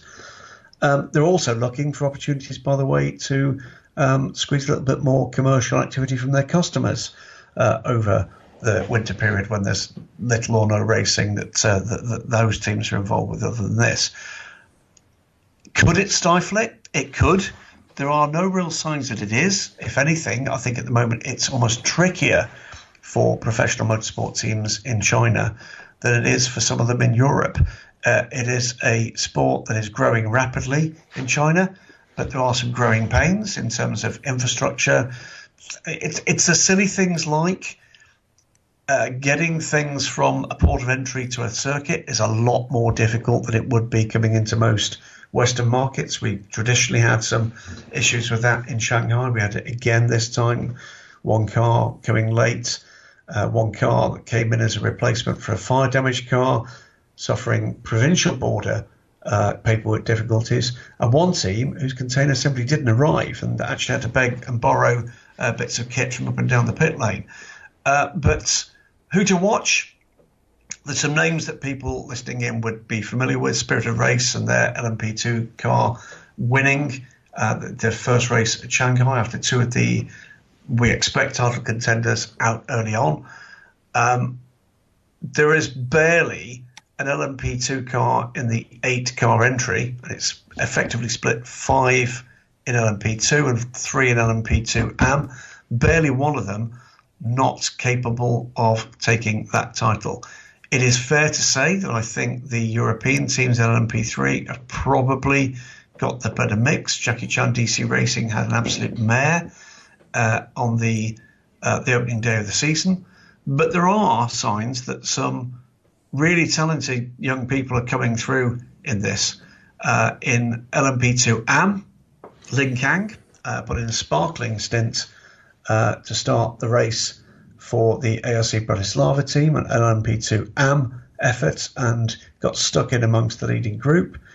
We've got, oddly enough, the David Chen and David Cheng, completely different people from completely different teams. David Cheng doing all he could with his good buddy Hoping Tung to draw together the strands of what had become a fairly chaotic weekend for Jackie Chan DC Racing, with some commercial issues for one of their drivers, again, messing them about rather, and actually eventually costing one of their cars a finish because he'd been declared as a driver and didn't get in the car. They were excluded. David Chen, one of the kingpins at Tianxi Racing, who intended to race a pair of Audis. That ended up being an Audi and AMG after one of the Audis had a very unfortunate fire in testing. There are people coming forward, and we are hearing from some of those teams that they want these guys. They want to see these champions, world champions, Le Mans winning drivers, European champions. They want to see whether or not they measure up, their team measures up, their pit discipline measures up. Are there enough of them there? No. One of the other big themes that came out that we didn't get to last week with the comms difficulties we're having from Shanghai was a lot of questions here. Amongst them, Matthew Hawkins, Jim Beam, Travasaurus again, DCV, right to another, hello, our good Swiss friend, Cookie Monster FL, and to a lesser extent, perhaps because it's a slightly different question, from Joseki 100 about EOT, BOP, but principally EOT in LMP1, and lots of good points being made here. The general question is, did it work? Did it work better? Do you think it's acceptable, etc., etc.? The answer is it was better, without a shadow of a doubt, on raw pace. Andre Lotterer putting in the second fastest lap in qualifying, so in other words, beating 3 of the 4 Toyota drivers that qualified. So there's little doubt that these cars are quick. There's little doubt that they didn't have to lift and coast. But there's still the issue of this actually false difference in terms of fuel fill, and therefore the effective pit stop penalty for about 5 seconds to the privateers, plus the fact that had we stayed green and stayed dry, there's no doubt that the hybrids would have gone probably something like 2 laps longer than the non-hybrids. I still don't think that's acceptable at this stage. I think if we were heading towards the end of this season and then a galaxy of new cars coming, then the answer would be in a different world. But we aren't. More or less what we've got, not quite, but more or less what we've got is what we're going to have next year as well. And I think it's high time that the rule makers sat down once again with Toyota and made a decision that sees us having a fair amount of competition. It's not to say that there's not been competition between the Toyotas. There most certainly has, and I have a single source story that tells me that one driver for the number 8, a very well-known driver indeed, was none too happy about the strategy call that was made that effectively, many believe, cost the number 8 the race or any shot at winning the race, and expressed that, how can we put this, physically with a senior team member afterwards. I'm not going to name names because it's a single source story. But in terms of the 2 gentlemen involved, using the gentleman with a small g in the circumstances. But, make no mistake, they're pushing hard and looking to win races and championships. And what we end up with as a result of what happened there is a handful of points between the 2 Toyotas. We did actually finally get a good race between some of the non-hybrid runners as well. The S&P cars showed very well. The Rebellions were quick too. We got better reliability and better pace for longer periods, and the conditions may have played a part in that. But things coming along more nicely. There needs to be another step taken, I think, for us to be happier that we've got the level of competition which is truly possible here. It does, though, start to offer a tantalising view into what we might have, because at some point, if this EOT can be got to the point where the privateers feel it's better and closer, I don't think we're a million miles away from at least one and possibly more teams making the investment in financial terms and in terms of time in making their packages better than they currently are. And there are a number of factors that could be brought into play that would make that the case. Make no mistake, I have been talking to some of the engineering talent behind some elements of the packages that we've got in the WEC, and they believe that if they can be cut a bit more of a break here, particularly to do with the stint lengths, that they think they can take the fight to Toyota at the Le Mans 24 Hours. Well, first of all, let's name names when you talk about the single source mentioning a Toyota driver who would have pushed senior team personnel. Clearly, that was Max Verstappen, who's been given 2 more days of community service, so we can answer that one. Okay, again, I don't want to turn into what my frickin' show is philosopher, pontificator general, but ultimately, the goal here has been, how do we place restraints on a tank and get it so that it cannot just move forward and destroy everything in its path, therefore allowing riding lawnmowers and other things to be competitive, if not just within an inch of the gun barrel across the finish line. And I know they said they would do it. I know we all collectively agreed, okay, this is in the best interest, and they're going to keep trying to rein in Toyota to allow the privateers. Rebellion obviously has been at the forefront of this non-hybrid effort to make competitiveness a thing in the absence of a bunch of LMP1 hybrid manufacturers. As you mentioned, Graham, in qualifying, the Andre Lauderer, who we should expect to be a monster, did monster things in the most recent qualifying round. Come the race, again, with lots of rain.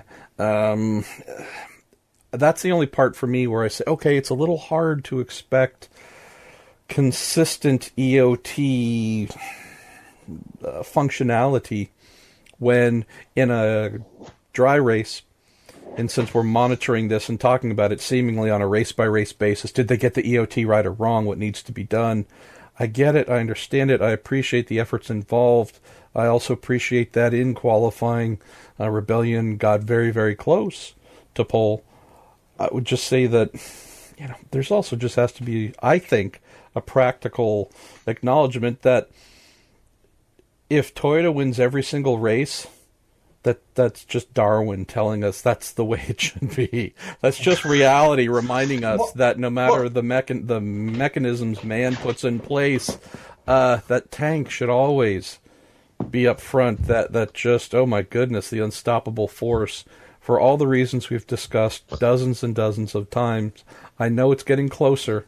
It's just a weird thing. Yet again, one of those things, Graham, where I don't know if there's a place of happiness to find where you go, hey, hooray, the Toyotas were fourth last weekend, and the non-hybrids were indeed up front and kicking butt, and then you have the legions of fans that are clinging on to the one manufacturer left saying, well, that's a joke. There's no way that should happen. I realize I'm just espousing an opinion and not so much of a question that doesn't have an answer, but man, we just live in weird times. Maybe that's the whole point. We live in weird times, man. All I crave is this. I crave a position where, should there be a very minor issue for Toyota, that is enough to put them under pressure. Have they done enough to deserve a rolling advantage? I think they probably have. Spent more than anybody else is there. They've been as loyal as anybody and more loyal than most. And their technology is of a higher level than anything else that's posed against them. They are by far the most efficient package. Do they deserve the level of advantage they've got? No. It does, in full green flag running, make an absolute joke of it. And that's not an acceptable state of affairs. And neither, more crucially, does it encourage the gaggle of cars, which, let's face it, MP was, the size of it was a surprise to just about everybody. Does that encourage that gaggle to stay or even to grow? No, of course it doesn't, because you're effectively waiting for the best car, the fastest car, and damn it, the most reliable as well, by the look of it as well, to stumble. And so far, they've not looked like doing that to a meaningful degree. It comes back down a little to a conversation I had with the Toyota PR, the redoubtable Alistair Moffat, and happy 40th Alf from last week. And I remember having the conversation with him saying, you're caught in a world where there are really only two headlines that are newsworthy to do with your season long. Forget Le Mans for a moment. Season long to do with your program. And he kind of looked at me quizzically. I said, well, headline number one that people might run with is Alonso wins with Toyota. Headline number two is Toyota lose. Beyond that, nothing else is newsworthy or a surprise in the current world. Toyota winning is what everybody expects to happen. So you're unlikely to get a widespread level of coverage for that. You will get more coverage if Alonso wins a race, as we've seen, and you'll get more coverage if Toyota lose. And they did by misadventure at Silverstone. Both cars obviously excluded.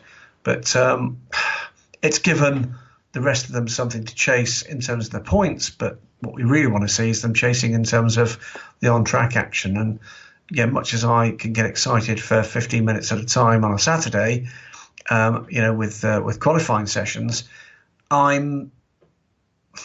there's more that could be unpacked from this particularly, badly wrapped present, to be honest with you, at the moment. I think it needs some realism here. It needs that length of thought that goes beyond the Le Mans 24 Hours in 2019. And yet, whilst we definitely had a meaningful step this time, we need to stop playing these games, because the last thing I want is one of those teams that could be back next year with a better, more reliable, quicker, non-hybrid car deciding what's the point. And this maybe brings me back to a place of conclusion on this topic, which is going to be hard for us because essentially we spend at least an hour each week trying to analyze and provide insights on such things.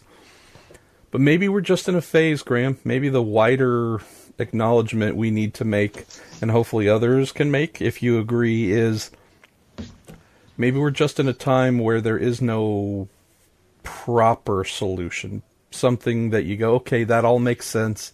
Everyone is going to leave or be happier, either as fans, participants and such, strictly limited to the prototype class. I'm sorry, LMP1 class, but prototypes, top-tier prototypes in the WEC and at the 24 Hours of Le Mans. Maybe we just need to accept that we are in this awkward phase where concessions are made, nothing really fits perfectly. The organizers are doing their best, but achieving correct EOT each round, and that being a thing that many of us look at with hawkish attention. I don't know. Maybe we shouldn't, or maybe we should look at it in less of a race by race. Was it right? Was it wrong? Maybe we're just in a phase where we need to wait until hypercar/car comes online, and then in theory, we won't have to be bothered by such things. So, I don't know if that's an answer. Maybe it's just a little revelation I had mid-show. That's always a good time to have it, I think. All right, where should we go next? I mean, there's so many questions, but there are so many questions. Let's have a quick look at one or two of these that we can pile through quickly. Kinky Bulls asks, with Wengs and Mock retiring from top-level sports car racing, sorry, headbutted the mic there by mistake, at Shanghai, are there signs who might replace him in the 61 Ferrari for the remainder of the WEC? Will Clearwater stay in the series next season now that he's retired? Well, number one, congrats to Wengs and Mock. What a great addition Clearwater Racing had been to the WEC. Brought real colour in every sense to the GTM effort, and won races with Weng and Matt Griffin and Kitasawa aboard. And indeed, he did a 1,000-kilometre race this last weekend when I was in Shanghai. He was at Sepang, his beloved Sepang circuit, doing a 1,000-kilometre race in a identically liveried to the 61 Ferrari Suzuki Swift. Fabulous stuff with his mates, including one of the crew on the Ferrari. They didn't have the best of races, but he had one hell of a weekend, I'm sure. So good luck to you, sir. I'm fully aware who's going to be in the 61 car. I've been asked to hold that for an official announcement early next month. No, I'm going to break it now. Breaking Skloop Breaking Skloop exclusive. Skloopsliv. Christophe Bouchou, the world's most popular race car driver. He is the most popular. Bringing his misery to the racing circuit near you. And I've recently learned, by the way, I apologize for not being aware, but our friends at Dinner with Racers have also apparently been mentioning the awesome ball of hatred by his fellow drivers known as Christophe Bouchou on their show. So, I mean, maybe he'd make a great Dinner with Racers, wouldn't he? Well, it'd be a short one. It'd be a very short one. Either punches would be thrown, Heckman would try and knock him over the head with a chicken sandwich. I'm not sure what would happen. He might get sent to the mill. that actually might end up being the repercussions for Dinner with Racers episode with Bushu. But I just think maybe, all right, Graham, I'm going to throw this out here. Maybe our dear listeners can, if this is a hashtag worthy thing, should every sports car related podcast we have this certain days are dedicated to certain things, should every sports car racing podcast find a single day where we just make sure that we talk about the awesomeness of Christophe Bouchou, because I think he deserves it. No one is hated more than him. Why should he not have a day for everyone? Drivers he's competed with, Bouchou. fans, yeah, Bouchou Day. I think we need to have a day. He deserves it, and I can think of many who would lovingly weigh in. And some big names too. The hatred of Bouchou. Oh, there's so many stories. Was first visited upon me by a driver who I would say is one of the world's better recognized names, right? We're not talking about some inside baseball, driver. Oh, I hate that guy. He always cuts me off or short breaks me. I'm talking him.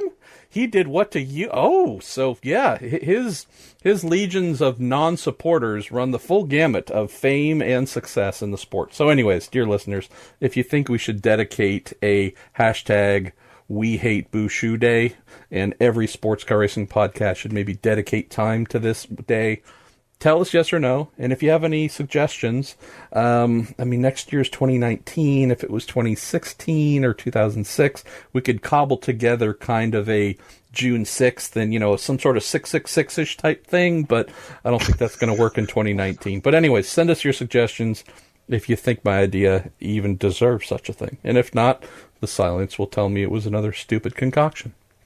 Fantastic stuff. So the IMSA, by the way, is fully aware of what's going to happen. It will still be under the Clearwater Racing name because that's what the entry is under.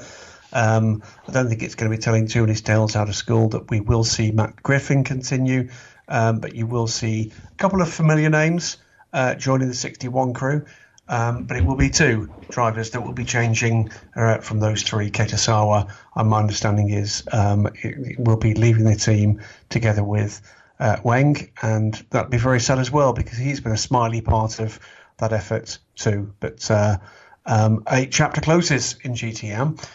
Just looking to see what else we've actually got in terms of quick ones. Garen Batten saying here in Australia, many parts suffering terrible drought. Sorry about that, Batten. Garen. You're calling the man suffering a drought Baron. You are just a cruel human being. That's just a Freudian slip. Can we get a WC race here for the good of the farmers, please? I think his tongue's firmly in his barren cheek there, isn't it? Serious question. With the change to the new calendar, should more thought be given to likely weather factors? Well, that's a point recognised as well, by the way, by Graham Ingleby, by Sphere, and by Vincent Anderson, all of whom ask variations on a theme to do with, given the lack of green flag racing in WC at Shanghai, should they rethink the time of year they hold the race? Maybe sponges on the front spoiler, says Graham. As a consequence of moving to the winter WC season, says Sphere, are we likely to see more wet races with possible long red flag periods? Surely one of the main advantages of summer season is the less of the possibility of torrential rain, with maybe the exception of Fuji. And Vincent Anderson says, after watching WC race, are the written guidelines on when to stop the race and because of weather? He was thinking of Jules Bianchi and the unnecessary crash at the end of the race that I'm afraid befell the very unfortunate Jules. I'm going to steer away from the controversy about whether or not an observation of yellow flags was or was not part of the Jules Bianchi thing, but only to a degree, because that in part and B, it answers in part the question around whether or not the written guidelines. There most certainly are written guidelines about what you do around the variety of measures that a race director has got at his or her disposal. When a race needs an intervention or needs to go to caution, it generally surrounds two things. It surrounds the condition of the track, slippery surface, running, as we had at turn 16 at at Shanghai, with water running in rivers at a couple of places across the track and in braking zones as well. And the second thing is the need or otherwise to put marshals in the line of fire. And the line of fire, by the way... What the hell did I do? Sorry, plural. Corner workers. Singular. Corner workers. Got it. Yeah, corner worker Pruitt. There you go. That's the other factor, and it's a very important one indeed, and particularly if the reason for those cars going off is because of the prevailing track conditions, then guess what? The next car along could do exactly the same. So that's what, in WC terms, Eduardo Freitas will be looking to. I know he had one hell of a weekend in Shanghai. Eduardo stayed on to act as our race director for the AsLMS series and had all sorts of things to do with there, including fog on race morning. But they don't take decisions lightly around whether or not they would be starting a race in poor conditions, whether or not they'll let a race under safety car go back to green. There's some smart stuff going on in Fuji in bad weather the last couple of years. Lessons being learned there. So yes, there are rules. Yes, common sense has to be applied. Yes, Eduardo is fully well aware of a worldwide audience watching the TV and looking for racing and entertainment, but he always very correctly would say his job, first and foremost, is safety. Safety of the people on track and safety of his staff, effectively the marshals around the circuit. It's absolutely correct that they have to be protected at all times. So if that means we have to go around again beyond safety car, that's irritating for about 3.5 minutes. I'd ask just for a bit of context here, and it's a bit of an unusual point, but stick with it. Switch your memory chip back to that same weekend and 2 different race meetings. One in Shanghai, where absolutely there would have been irritation, frustration with safety cars coming out and with slow zones, etc., to bring a race under caution at times for factors that may not have been obvious. At times it may well have felt on the other side of a TV screen to be going on too long. And then think about your human reaction to the events in Macau, which thankfully, the young lady involved seems to be well on the road to recovery. But think for a moment about your emotional reaction to the net result of that and the fact that there was not a great deal of communication about what was going on for all the people involved, not just the driver, but also the journalist in that photo tower and the marshals. What price just to take the time to make sure that everybody's safe? Is it worth another time around so that perhaps with poor radio communications, perhaps an issue in terms of language and understanding about whether or not things are clear and right, whether or not he's happy with where the marshals have gone back to, things that we couldn't possibly see. I have a great deal of trust in the race directors we have, not just in WC, ELMS, AsLMS series, but also the great guys we've actually got in North America as well with the IMSA series. Do they always make decisions I completely agree with? No, they don't. But I wouldn't be in their shoes because they're having to make those decisions in an incredibly complex situation. I've got bites, literally fast-moving situation. And yes, with a lot of tools at their disposal, but the human factor plays a part on both sides of that, doesn't it? Plays a part in terms of the decisions that drivers are making on track, that teams are making in the pit lane, and it plays a part in terms of managing those situations from what is very often a kind of it's going to be a room very often with no windows, but a hell of a lot of TV monitors and with radio contact with some of the operatives they have access to in and around a paddock and pit lane. So, no, I think they've played a blinder in terms of keeping races going. Do I think we're going to get more of this? I will adopt the answer I give whenever we get then what seems to be an increasing instance of really extreme weather. We've broken our planet. Sorry, but I think we have. And I think we're all going to have to get used to more of this, whether or not it's in July or October or November. Is it more predictable at this end of the year? It most certainly is. Is this going to be something they're going to have to tackle in the future years?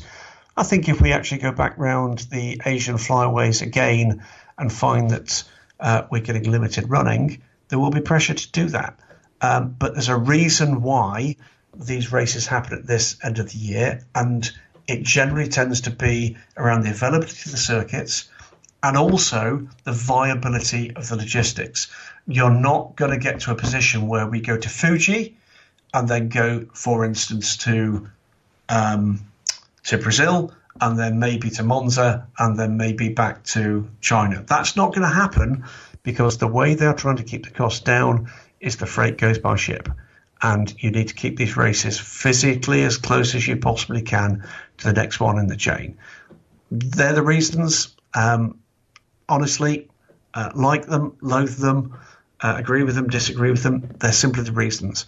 I don't like races being stopped for weather any more than anybody else does. We've travelled an awful long way to go to watch those races, in my case, to talk about them. It does mean I have a nice chat with people in these kind of terms in a commentary booth, and I've done so before now for 7 hours plus at a time. But it is frustrating. I hope it doesn't become more every day.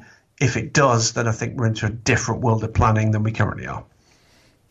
Throw two quick items in here, Graham. First one being, although there are some in this world, including some in my beloved country, who deny the existence of climate change, and despite everything that scientists who know such things happen to tell us,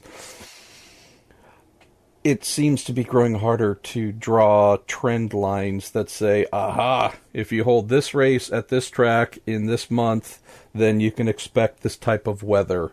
Not saying everything's completely jumbled. There's still some trends, but we're also having more odd weather occurrences than I believe just about ever that I know of.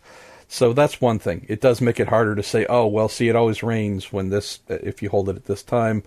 It wouldn't be bad to look at another time, but I think we also know that, who knows, that it could be completely sunny or it could rain at that different date. Other thing that just jumps out here that I would say is a global thing, not related specifically to the WEC or any other series, I have seen where using driver input as the first and most important determination as to whether a race should be red flagged, canceled, or otherwise, it has only continued to improve in recent years, Graham, but there's an improvement that's happened because in some instances those drivers have not been trusted. Oh, there must be a vested interest. The guy leading the race, of course he wants us to stop it. He wants to be declared the winner. Oh, of course the guy in second says, no, it's fine because he just wants to, he wants to keep going because he thinks he can get by the one in front of him. He's going to lie and say it's better than it is because he thinks blah, blah, blah. There's, again, a level of mistrust that has permeated some calls in the past, this decade. The quick thing I would say or suggest, and I hope that more race directors do this, there are usually a pretty good handful of drivers in any series that you can trust who are going to not place vested interests ahead of the greater good for the series and or their fellow competitors. And it's those voices, whether they're leading or in last place.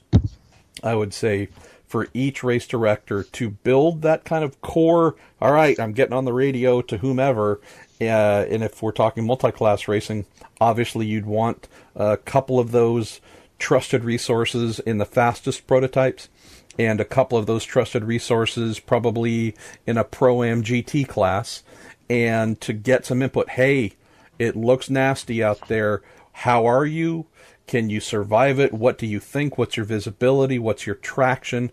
Obviously, the corner workers, track marshals are going to feed plenty of stuff in. Hey, at turn 4, there is a river running across. So there's multiple forms of input that's going to educate a Bo Barfield, an Eduardo Freitas, and so on. I'd just say that there is no greater resource than the trusted voice of a prototype and GT drivers as well to say, look, this is too much. Trust me. We need to stop now. Then, well, that person has a motive therefore I'm going to dismiss what they have to say. I've only seen things moving in that right direction, so I'm not. This isn't a huge criticism, but I just think the more race directors say, okay, here's my short list of 10 drivers who I know are going to give me the straight answer in times like this, where downpour or whatever is really nasty. That's where I think you're just going to get to faster decisions on what's right, instead of, debating whether you should listen to them at all. I've got to clear up a couple of quickies that are in the ACO world. Brian McCoy says, is it cost alone that prevents more series from offering the LMP1 class? Cost meaning when it takes the campaign a P1 car, it seems as though it's been normal to see P2 cars participating in multiple different series. Can't recall seeing a modern P1 car in competition outside WC or Le Mans. It is, as you presume, an ACO exclusive class. It is to do with cost and sustainability. There are very few privateer organisations now with the means to stump up for one of these cars. It's certainly well into 7 figures for the car, and that's before you get into all the ancillaries and the additional costs of actually running the machine. So yeah, Brian, you're absolutely right. It is ACO only. A shame, because it would be lovely to actually see these racing at some of the really big races outside of the WEC. Also, the Quantumizer, what a great name that one is. With the WEC Super Season continuing next year, will teams LMP2, GTM need to change driver lineups if the changes to FI driver ratings mean their current lineup no longer meets the criteria required for that class? Not my understanding. My understanding is that if you're a full season entrant, you retain your driver ranking for the remainder of that season. It's a rule that's been in place in the AsLMS series for the last 2 or 3 years, and my belief is that's exactly what will happen with the WEC. It does mean, however, of course, that if you do change drivers after the calendar year, that person is going to have to have an appropriate ranking. So you better keep on friendly terms with your drivers' teams, and through to the end of effective with that winter season, at which point their driver ranking would kick in elsewhere. So you could actually have the rather bizarre situation for anybody, undertaking a dual program of being ranked potentially as a silver in the WEC and as a gold in the ELMS, for instance. That's just the way it is. It's one of the peculiarities of the change. Jeremy Charette would love to hear our thoughts on what he says is the farce that's WEC LMP1 this super season. For him, FI is ruining top-level endurance racing by handicapping all the time to competition. Am I wrong? Should I be watching it anyway? I think you should be watching it anyway, because if you're not watching it, then your opinion on it becomes invalid. You're doing it second-hand, so watch it. The cars are awesome, make no mistake about it. The Rebellions, the SMP cars, they are awesome machinery. Let's not forget, Jenson Button at Silverstone on his qualifying lap did a time quicker than the Porsche 919 hybrids did. These are not slow cars. But yes, EOT, as we reflected earlier in the show, still, I think, needs some attention to unlock the real potential of those cars. There's just 2 or 3 from the list from me, just banging through them. You are just the ACO world answering assassin there, Mr. Goodwin. Boy, I got a kind of fiddle fart around here. I don't know. You think we're getting close to moving on, or we're not a million miles away from it. We've got a lot of general questions. We've got a few good questions that I will likely. I'm trying a different way of actually noting what we've answered and what we've not. So there's a couple of 3 that I will probably carry over for next week. So I think the answer is let's get into the fun general stuff. Well, general and fun, I think possibly our favorite category on a weekly basis, just because lots of serious things and soapbox stumping, and then we have a little bit of silliness to take us home. All right. Well, then you have been talking words out your mouth a whole heck of a bunch, so let me give your voice a little bit of a break here. I'll take a couple, and then we'll throw some back your way. Let's go to L1NCHP1N, which I'm sure means something either funny or horrific, and I missed the joke. But Linchpin. Yeah, I was just going to say linchpin. Goodwin Pruitt Racing, of course my last name is misspelled, but that's fine. Goodwin Pruitt Racing enters a car into the WEC. What 3 movie characters would you choose as your drivers? Lynchpin says, my choice would be Neo from The Matrix, able to bend reality to his will, and the Blues Brothers, finishing first as well as their fashion sense.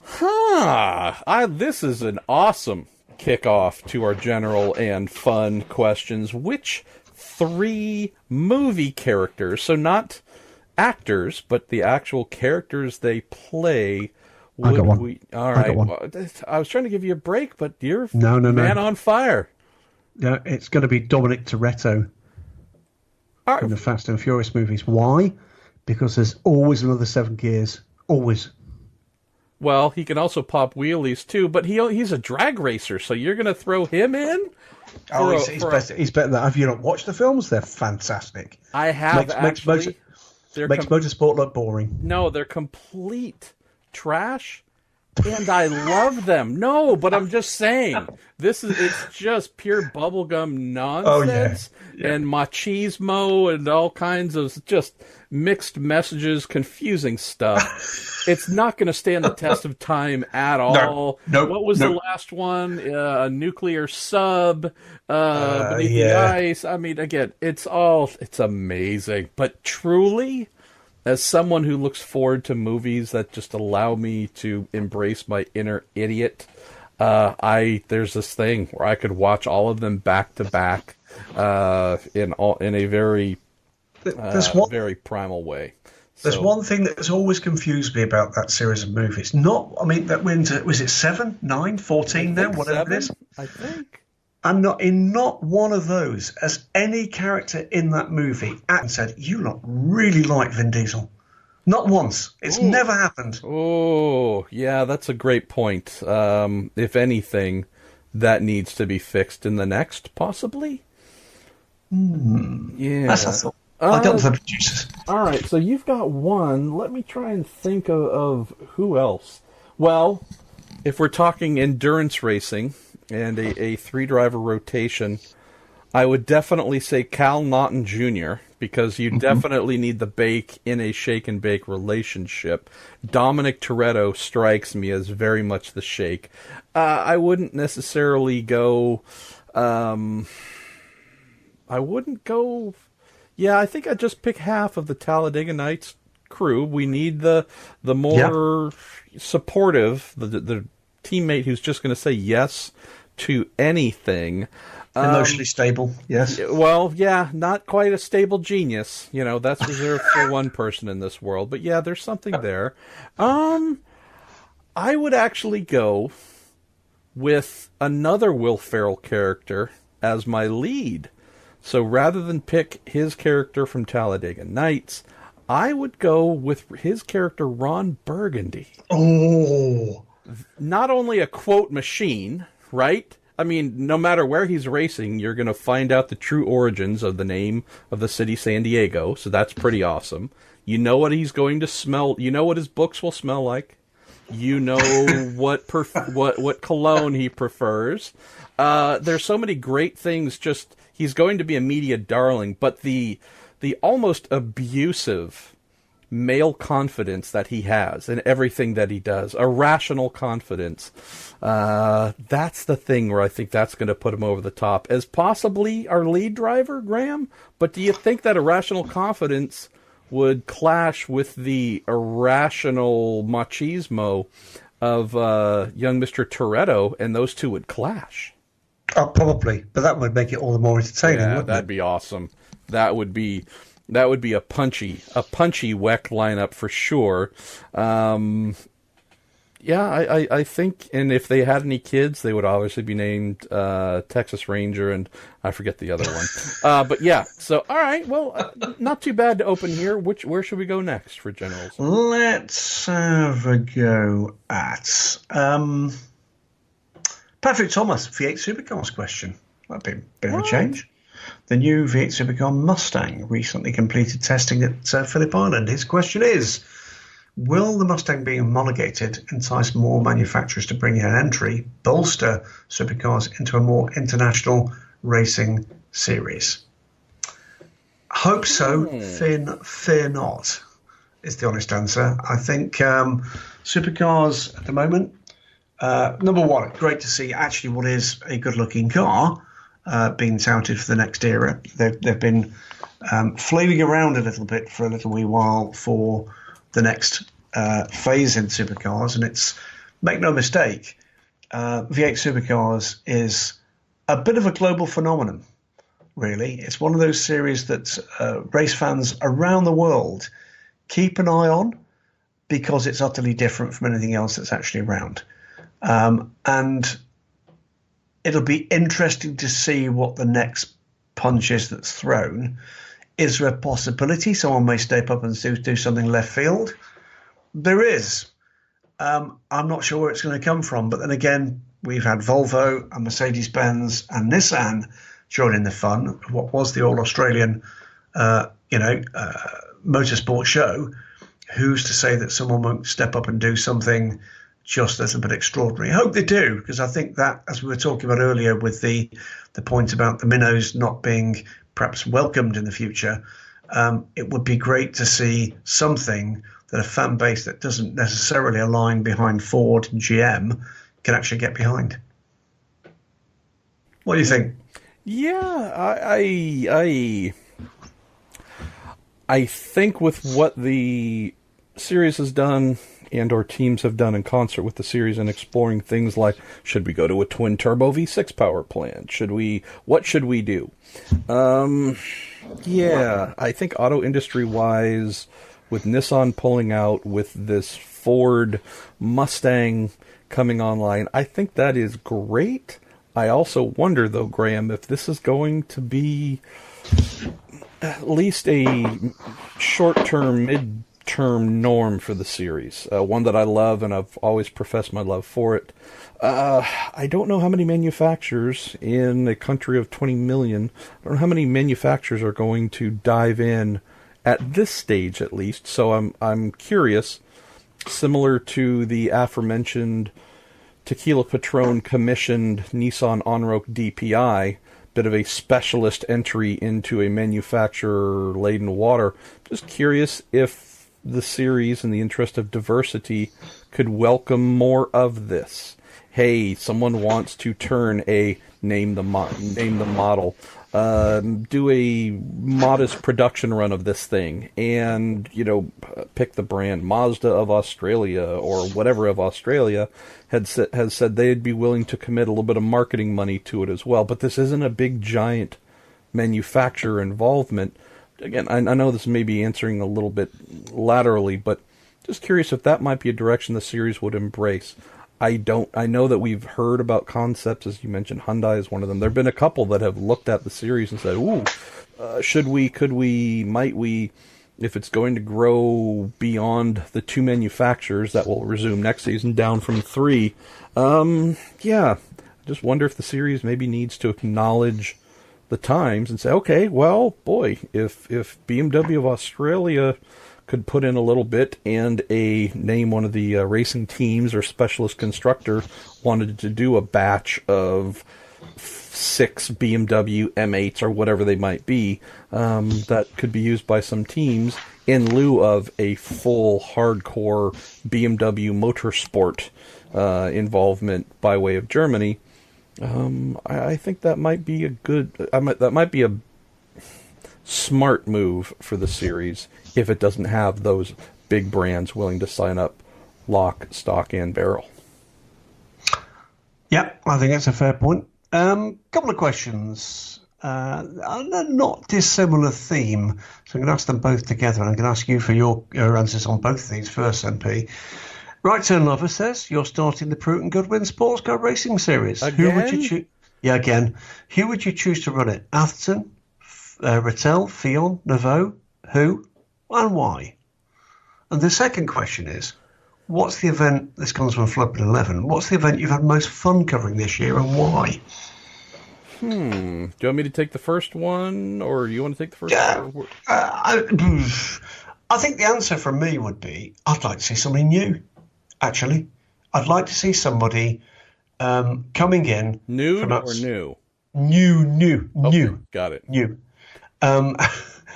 somebody new coming in and having a bit of a crack at this one. It's not to say that I'm decrying the efforts of any of the fine gentlemen listed, but I always think actually just people with new ideas coming in and perhaps finding that some of the lessons that others perhaps could have learned and didn't might be taken on board, and see whether or not that makes a difference. I think it would be good to see somebody new coming in with a new perspective and having a bit of a crack at doing something a bit left field. So of the guys there, they actually all perform rather different functions. So realistically, you've got Scott Atherton and Gerard Neveu probably in reasonably similar roles. Oddly enough, Stefan Rattel and Pierre Fillon in reasonably similar roles. But I'd just like to see a little bit of perspective, and I'd like to see what new ideas emerge from that in terms of the way a race meeting is run, the way it's promoted, the way that the fan experience might be, and the way the customer service up and down the paddock actually works with, somebody coming in, even potentially from a completely different industry. I think would be quite an intriguing and interesting process. As for the event that I've enjoyed most this year covering it, tends to focus around the place and the people as well as the race itself. I'm lucky enough to travel with a lot of guys that I get on very well with. The European Le Mans Series, commentating on that one with Johnny Palmer, but traveling with the Daily Sports Car crew with Johnny, and now getting into my Asia Le Mans season, where I'm in a completely different role, effectively part of the organisation team for the Asia Le Mans, travelling with a couple of my Aussie buddies, Jackie Warnock and Jane Rowe, look after the media side of things, and then the local TV crew. And I enjoy both those packages absolutely thoroughly. WEC is a completely different animal. It's not to say I don't enjoy those race meetings. I do. I do enjoy them thoroughly, but they tend to have a different sort of pressure around them, which makes them less social with a small s and more of a working environment. Whereas the Continental Series, actually, we get just a little bit more time, and it's not to say we go out and have magical party nights every night. We don't. But there is just a little bit more time for the human side of things. So that's the answer for me is ELMS really like those race meetings. Asia Le Mans Series, much the same. I will go with Scott Atherton to run the racing series, and for very direct reasons. To my knowledge, of the 4 candidates posed, he's the only one who has worked as a part of a racing team, that being Doug Shearson's IndyCar team. He's the only person among them that followed that by running a circuit, that being what we now call WeatherTech Raceway Laguna Seca, and I realize that Pierre Fillon obviously has his Le Mans responsibilities. I'm just talking about a progression from working on the team side, albeit I think more on the marketing, the business end than the turning wrenches end, but someone who's worked on the team side who has then graduated to running a circuit, and then as tasked by Don Panos, taking a shambles of a racing organization and turning it into the glory that was the American Le Mans Series, especially during its launch and then the ensuing heyday that followed. So I'm not saying the other gentlemen aren't racers in some way, shape, or form, don't have credentials that are deficient. Or I'm not saying they have credentials that are deficient in any way. Scott is someone that I know has done so many things and achieved high things, turning something small and nothing, which is what the Pruitt and Goodwin Sports Car Racing Series would be, into something big and impressive. I know that guy could do it. As for the event that I had the most fun covering this year, Floodman 11, boy, if I'm thinking strictly on the sports car side, that would be probably, I would say, Elkhart Lake, Road America, IMSA. I mean, that's always just going to be the default answer because the place and the people are so awesome. If I step outside of that, since I also cover open wheel racing, Portland, IndyCar's return to Portland this year was just awesome. It's lots of big crowd turnout. We had, I think, the most attendees of our live podcast, more than 100 people showing up after staying late to do that. That was a blast as well. What I would say, and this is just from a response to the finish and then also the time invested, Graham, it's also hard to ignore the Indy 500 each year as the event where you can enjoy it, I think, more because it is unlike any other race in just about any championship. I mean, maybe Baja 1000, Paris-Dakar. There are some others that have the same feeling of it goes on forever. But, I flew in actually, I think I might have driven over to there from Ohio, mid-Ohio, IMSA. But nonetheless, I got to Indy, maybe May 10th or 11th, and flew home on the 28th. I mean, was there for more than 2 weeks, plugged in, and just reporting, following themes, developing them. It's really unlike anything else. Le Mans is amazing. Some of us get there very early to do scrutineering, but it's still, 9 days or so, 10 days you're there. When you can cover a single event that lasts 2 weeks plus, that's just from a personal enrichment and enjoyment standpoint.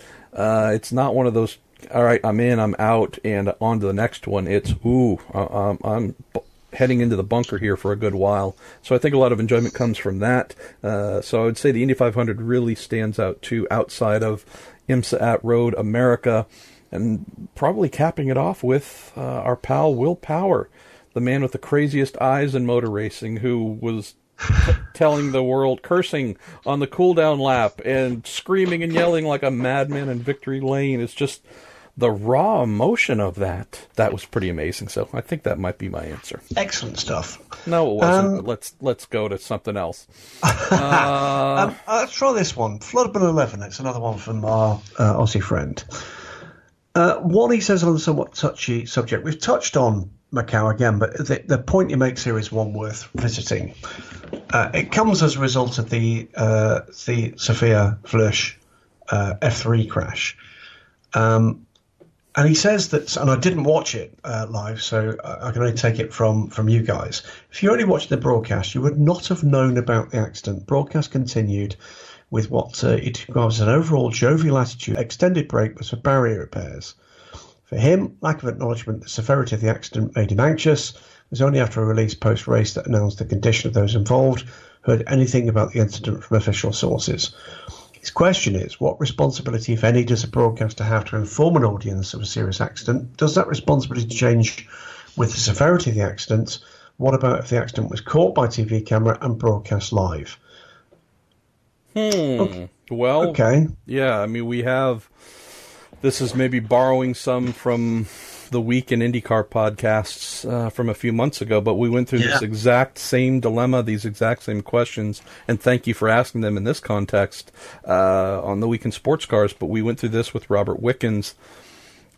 There's no single answer. It's only... Not only is there no single answer as to how it's handled globally, as in there's one standard that everyone opts into, there's also no formal obligation to do anything if a broadcaster, for whatever reason, wants to handle things on their own, compared to letting the racing series that they are covering lead that dissemination of information. Let me think of a couple of things that stood out quickly that I've watched live, and unfortunately they were fatalities. I happened to get up early at Laguna Seca in '94 to watch the San Marino Grand Prix, and watched Senna and watched live as Senna crashed. And it was clear he was dead the moment that he hit. Now, as we since learned, there was a pulse a little bit, I believe, and so on, but there was, a lot of things that followed where they didn't want to pronounce his death at the circuit. They needed to get him to a hospital. A lot of external factors. But watching it, just at, half a world away, it was clear that my hero had just died. And hearing the confirmation of that, and or hoping that for some crazy reason that the opposite was true would be announced. Of course, held that hope, but didn't expect it. Move forward to Greg Moore's crash in 1999 at Fontana. Watching live again, I wasn't at that race. I was working in the Indy Racing League at the time, but watching that race live, the moment that he crashed and hit the wall, and I happened to see his head extend and hit the barrier, I knew it was over. And again, tears and all those things, but you didn't need to wait for someone else to proclaim what the outcome was if you happened to see it live. By and large, you should have known what had happened. In some instances, like Robert Wickens' crash, Graham, there was real questions as to whether he was alive. And or not. We knew that it was severe, but we also did not look like one that would have claimed his life without question. There was definitely a question mark there, whereas the others, for me at least, there was no question. And in this instance, we had a really messy outcome where NBCSN, which is broadcasting it, did the absolute right thing and fell behind the IndyCar series, left it to IndyCar's communications team to manage. They did the right thing. Where things fell off the rails is one of their color commentators, Paul Tracy, happened to be leaving the track and be in the car with one of his colleagues who called team co-owner Sam Schmidt, and Sam Schmidt relayed information that Paul heard over the car's Bluetooth connection, and Paul then tweeted out what Sam said. And there were, again, NBC contracted employee was saying these things, but not on behalf of the broadcaster, just truly, hey, race is over, going home, heard this thing, tweeted it out.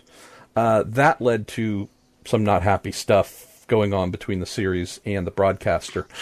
This is also a case where you could arguably say, well, Paul Tracy's a former driver. Although what he does is in the media, I'm using air quotes right now, he's not a member of the media. He's not a journalist. He doesn't know any of the standards or practices or how you should do things.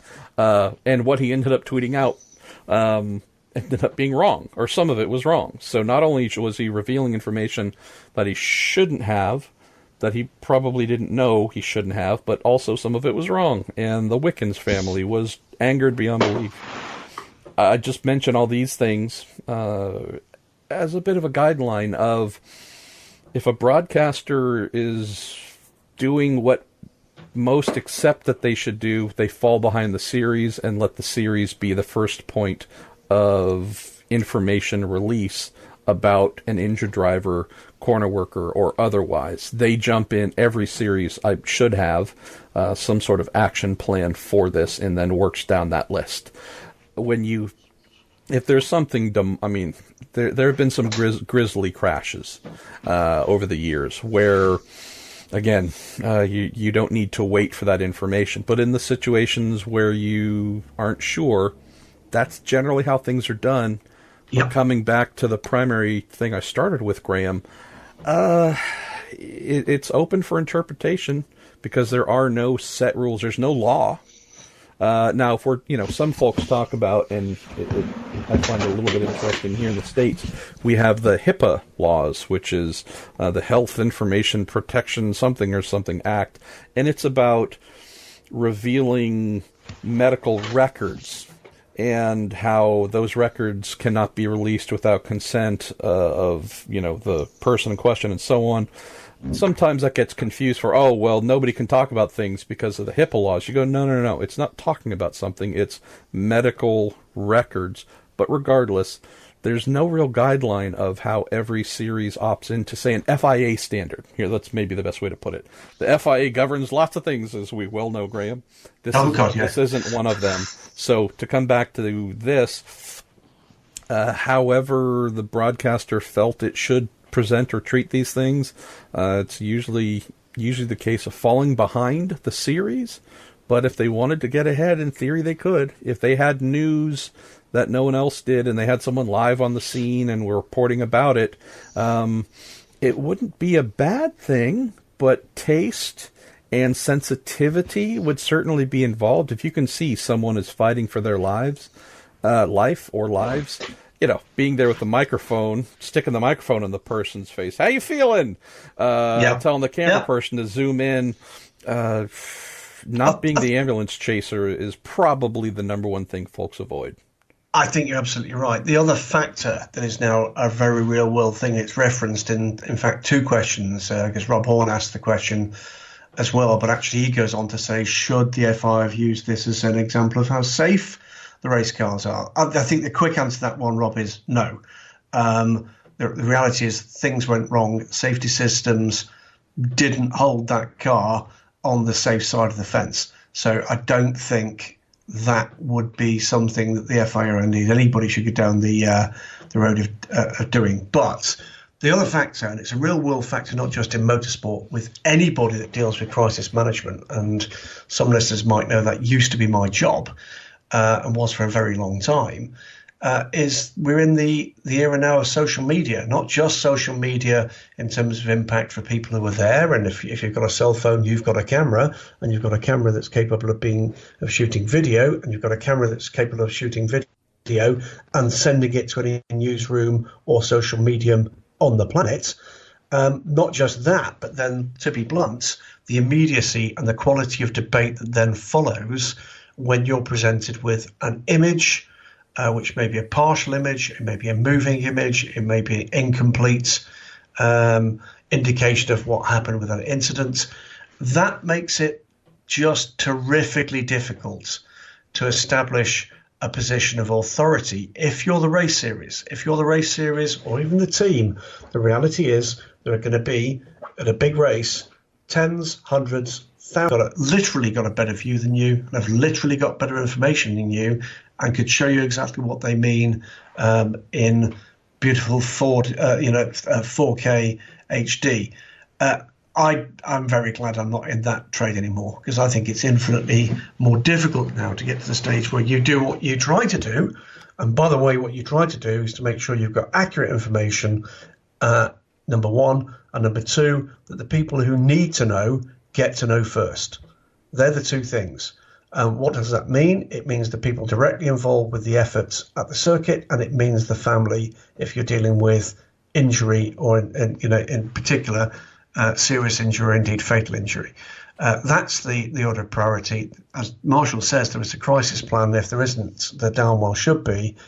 And generally speaking, MP, I don't know about your experience of these things, but generally speaking, on the few occasions that it's happened with me, it's only ever happened in terms of a fatal accident once for me on site, ever, but serious injury numerous times, that generally speaking, with a few dishonourable exceptions, the process has been pretty good, and the level of information that you've got, that you're entitled to, is generally there within a sensible space of time, or you'll understand the reasons why not. We are in an immediate world now. I mean, everybody expects all the information straight away, without any kind of filter. When you get to the human level on this, sorry, but, I don't care how many followers you've got on Twitter, you're not entitled to that. You're not entitled to know whether, my son is lying dead in a race car. You're not entitled to know how many bones are broken, or indeed the condition of his spine. You're not entitled to know that before I know. You're not entitled. And it is quite correct there is a process there, and that takes some time. As for the core question, what is the responsibility of the broadcaster? There's two sorts of broadcasters. There's the channel covering a race, and there's the international feed, or the feed that's been provided by the series. Should there have been a little more explanation? There should have been a basic explanation. There has been an accident, and they're dealing with the consequences of that accident. There will be more information later. That's it. That's all you're entitled to. Anybody who says different, sorry, take a good hard look at yourself.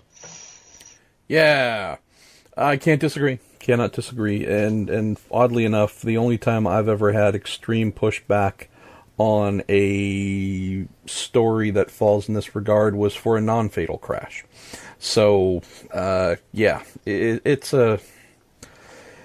is probably the trickiest area for a reporter to navigate, and just, sharing a little bit of background stuff. Yes, if you are working for a proper editor or owner of a media outlet, they will tell you that they are more interested in being accurate than being first, and will not apply pressure. But there will be pressure to get the story as soon as possible and when it is right, but not the pressure to be first for the sake of being first. Hard, though. Keep in mind, as Gray mentioned about, in some cases you have folks tweeting, doing whatever about something. They happen to be at the crash site, and they're posting whatever, saying whatever. Those people, if they're not a member of the media, are not bound to those informal standards. And there are times, this isn't a complaint, it's just acknowledging it. There have been times where you and others have had to do nothing, say nothing, write nothing, tweet nothing, because we have to. If we don't, then we are effectively excluding ourselves from that trusted group who are given credentials. And it's not, I don't know if a credential would be taken away, but just you're either trusted by the folks that you work with, the folks who run the series, the teams and drivers, you're either trusted by them or you are not.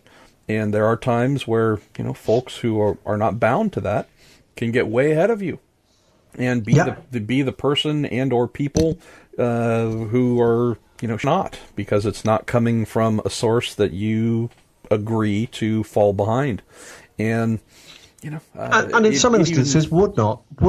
I've even seen it happen with Facebook groups, where you have a dedicated Facebook group that's dedicated to a form of racing or a series, and they'll be on site, and they have gotten a media, they got a general media access, whatever, for the event, and they don't consider themselves, quote, real media, and therefore they get ahead and share all kinds of things that maybe they can get, or again, because they have nothing holding them back from that. So it's just, if you need to be first, and that is only the thing that matters to you, you can do that.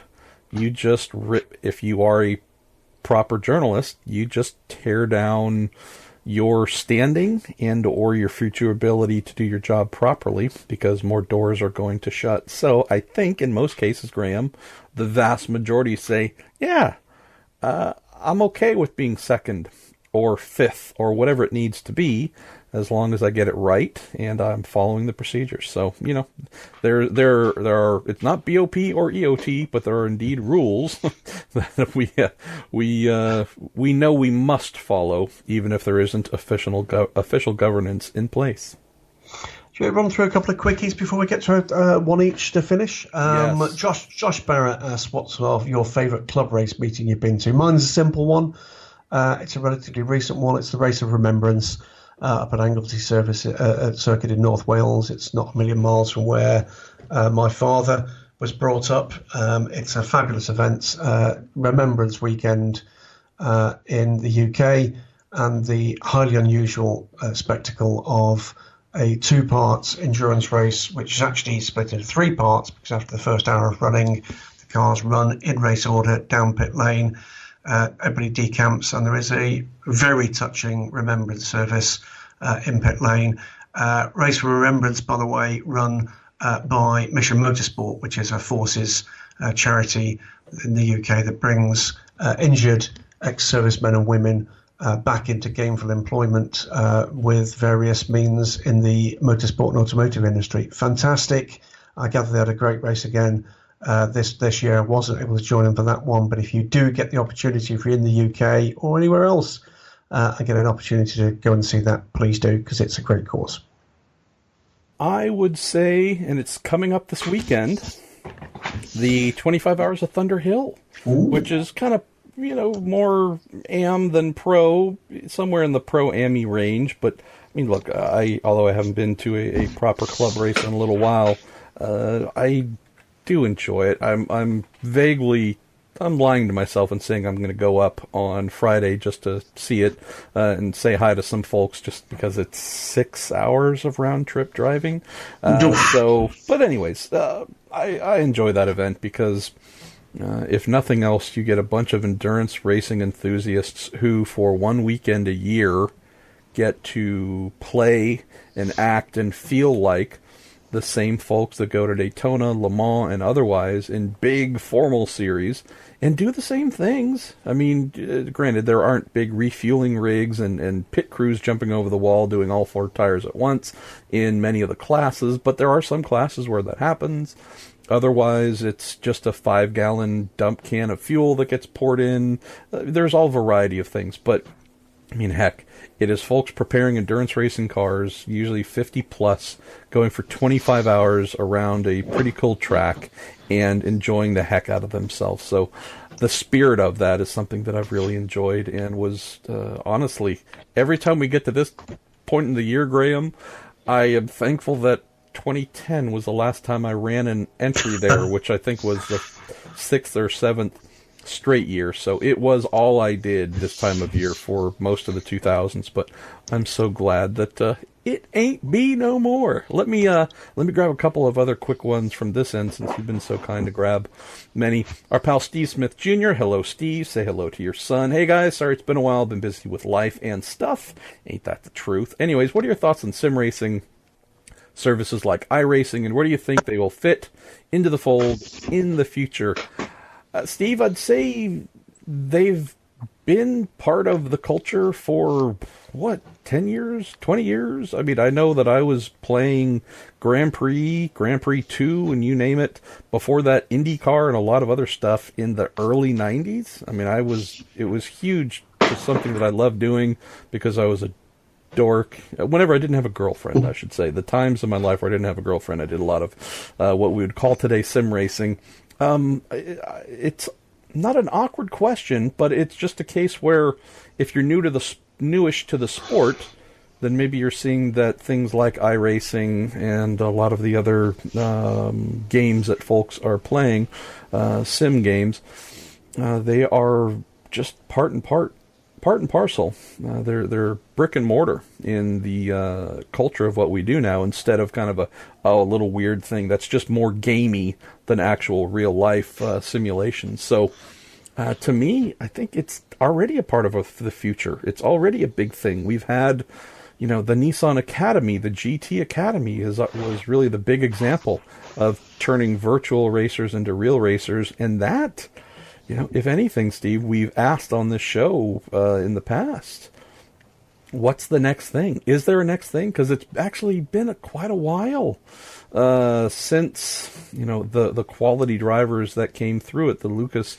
Ordonez's and so on, have gone on to have careers. But what's the next step? And we see that there are many teams and some series that are linking with official E-series and so on. So it's just, it continues to grow, but I would say this is just at a place where there's no separation between sim racing and real racing, and that is, to me, it's a pretty cool development. Let me go to our pal Jerry Sudduth here, who says, what are your opinions and memories on the beautiful orange and green livery, the charged livery of the Le Mans winning Mazda 787B from 1991? Jerry says, I recently saw a model of that car, and it prompted me to ask you guys, as I really enjoy your discussions on liveries. Well, we're getting one thing right, Graham. I'll throw mine out very quickly here. Did not see the car in person when it was actively racing in modern championships and then won Le Mans. I was in Portland for, I don't remember, again, it's one of the things of doing this for a long time and forgetting the exact reason you're there. But I do recall I was in Portland for some sort of race, working as a crew member during the Le Mans weekend in 91, and was not able to watch all of it by any means. But one of the great things was waking up early Sunday to have the breakfast in the little continental breakfast nook, and they happened to have the finish of the 24 Hours of Le Mans on, and being able to see that car win, that was magic. And so since then, having seen that car run at Le Mans in tribute on the 20th anniversary of that victory with Patrick Dempsey behind the wheel, and having been able to put my in-car recorder and GoPros in that vehicle more than once as a big thanks to Mazda. Yeah. 4 rotors, blow your eardrums out while looking amazing and with day glow. I mean, that's it, right? I don't think you can do any better than that. Other than a V12, which doesn't quite work when we think Mazda, but this is kind of hitting the home run. This is ticking everything you could ask for. Plus, it had a really odd driver lineup to win the race in '91, so even better. My little memory of it is a rather more recent conversation. It's a misused and overused word. Iconic is the answer there. It was a conversation about a project with Mazda and the prospect of actually having a road car liveried in that livery. And Mazda don't own the rights to that livery. The rights to that livery are owned, I believe, by Renown. So they're not allowed to place that livery on promotional vehicles without fees being paid. So that was an unusual kind of part of it. But it was a delight to see that car back at Le Mans and running on the full circuit in the hands on the first day of Patrick Dempsey, on the second day in the hands of Johnny Herbert. And Johnny was not messing about in that car. There's some fabulous stuff on YouTube, some fan video on YouTube. There's the positive side of fans' trackside. And boy, could you hear that thing coming from a long way away. Fabulous. And one of the real, stalking horse stories at Le Mans, a team that had pushed and that it just fell right for them in 1991. And to come back with a win, well, let's face it, until 2018, they were indeed the one and only Japanese manufacturer to take the great race. Can I admit a failure of character here? I would be surprised if there's anything different. I'm used to you. Come on. All right. Well, this is for everyone else's delight. You know my many shortcomings. So maybe I'm weird. I don't know. I have always been very wary of auto manufacturers wanting to give things to me. It's not an uncommon thing in the media, right? Hey, here's if it's something benign, like, hey, here's the Gainsco, for example, the Gainsco JDC team gave out a calendar for 2018. It was photos or whatever. So that's great, fine. I'll use it. You get others and none of this is a complaint. This is all like really nice, cool things. But hey, here's an embroidered backpack, or hey, here's a team jacket or something. I try to turn the majority of those down just because I don't know. For me at least, I want to keep a little bit of separation of church and state. And this is something, here's the thing, and I'm I guess admitting this here, but this is not something that anyone knows about. This isn't like a presentation is made in front of the grandstands. This is usually in a media center. Hey, here you, and it's handed out, these things are often handed out to most people, or, folks that have, that the manufacturer says, hey, I've got a close relationship with these 5 or 10 journos or whatever. Here's something to thank you for whatever you've written about us. So again, fans wouldn't know about it, but these things happen quite often. That's fine. I try to not accept most of it just because it doesn't feel right. I'll admit, Graham, right now, at having a huge failure of character when, I don't know how many years ago, 4 or 5 years ago, Dean Case, former Mazda PR man, said, hey, I've got a gift for you. I'm like, okay. And knowing that Dean's penchant for rescue animals is pretty big, I'm like, is this guy about to hand me an aardvark, or what am I about to get here? Is it Bertrand Gachot? Have you got Bertrand Gachot in a box? No. Someone who, a fellow mechanic, was convinced his name was Gaston Sachet, by the way. Every time his name was mentioned, it was Gaston Sachet. I'm like, that's actually a better name than Bertrand Gachot, by the way. I'm like, okay. And however it was, he presented me with... No, he didn't present it to me. He said, okay, well, I'll mail it to you. And I'm like, oh my God, what is this? Is this a, steaming bag of dog turds or what's going on here, knowing that he and I were not exactly fans of one another. And not too much longer, knock on the door, check it, there's a box, it's a decent-sized box, definitely a decent-sized box. Open it up, it's a 1/12 scale, 1991 Le Mans winning... Holy crap. 787B, made by, I think, Spark, possibly. 1/12. 1/12, not 118, 1/12. Wow. And what I should have done, dear listener, if I had any morals, if I had any real character... Picked up the phone and offered it to me. Yeah. Slapped it on eBay and turned it into cash. No.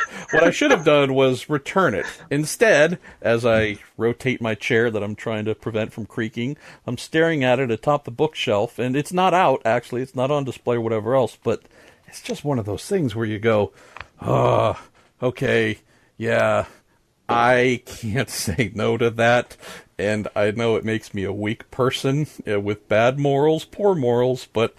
yeah, a 1/12 787B, Jerry, with the proper livery on it. You're damn right that sucker's coming in the house and never leaving my hands. So, anyways, just figured I'd share that. That is a pretty awesome gift. I think we're coming towards the end. Do you want to take one each? Yeah. It's past midnight now. We've had a couple of delays. You might not know that because I've had to hit pause a few times with doorbells ringing, interviews with all kinds of people that I've had to do in between.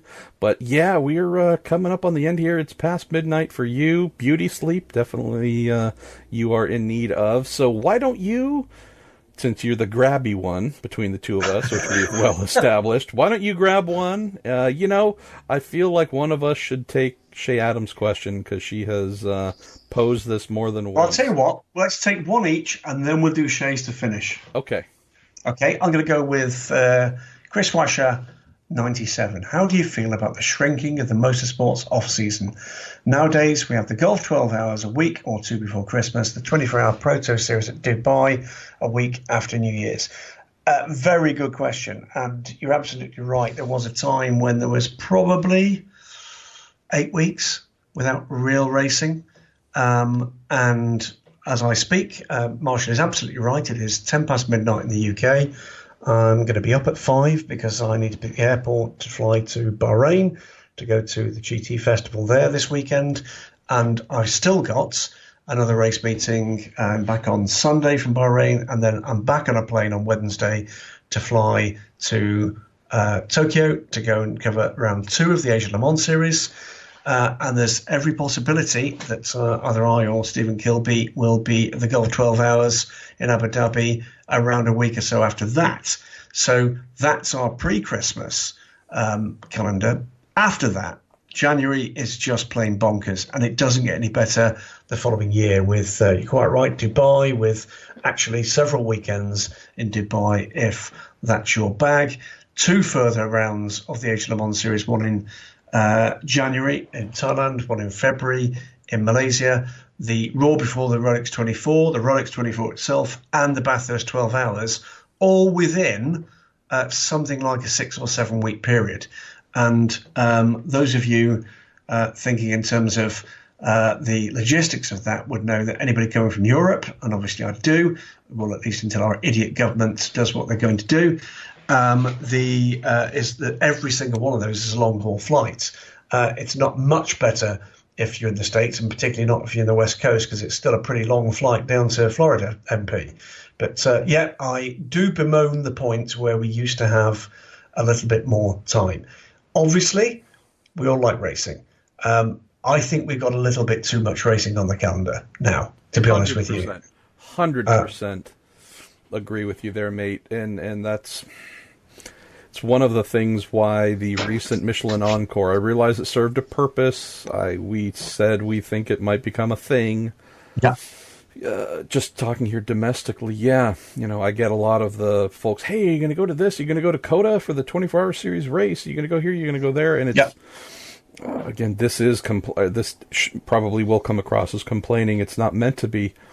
We cover enough motor racing from January through October-ish, that, good Lord, by the time you get to October, I think most people, mechanics or journos alike, are just saying, okay, enough. I need some sanity time. One thing I do every morning when I get up, this among household duties, I feed our cats. It's a very basic thing, but that's one thing that I do. And I'll tell you, I love the fact that I can say for a good long while now, I've been doing that unbroken, no flights to cover this, cover that. It's just one of those little routine things where you go, okay, whether it's feeding the cats, taking out the trash, just being with my wife, whatever.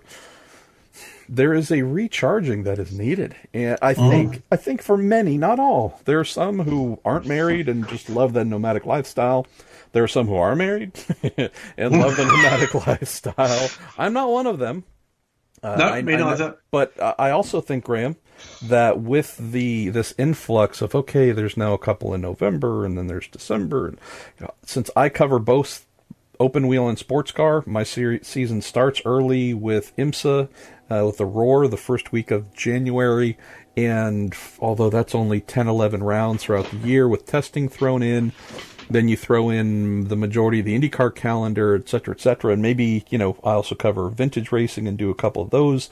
More tests thrown in. Who knows if I'll get back to Le Mans this year. It's just one of those things where you get to a point you go, okay, got my fill. Yep, I'm all good. And need some time off. And I know that for you and others who might not cover more than sports cars, but with some of these late additional dates thrown in, it probably has to feel the same way where it's like, ooh, boy. Just being a normal person would be great without knowing that next week on Thursday I have to be at the airport at this time. I'm with you. I think there's a little too much. And let me grab my question here from Kite Velocity. Perfect. I hope that is your birth name, by the way. That would be amazing. Harking back to last week's question about favorite sports car, or race car photo, are there any photo books or coffee table books that you would recommend, maybe specifically about sports car racing history? Cheers. And that's from our pal Lars.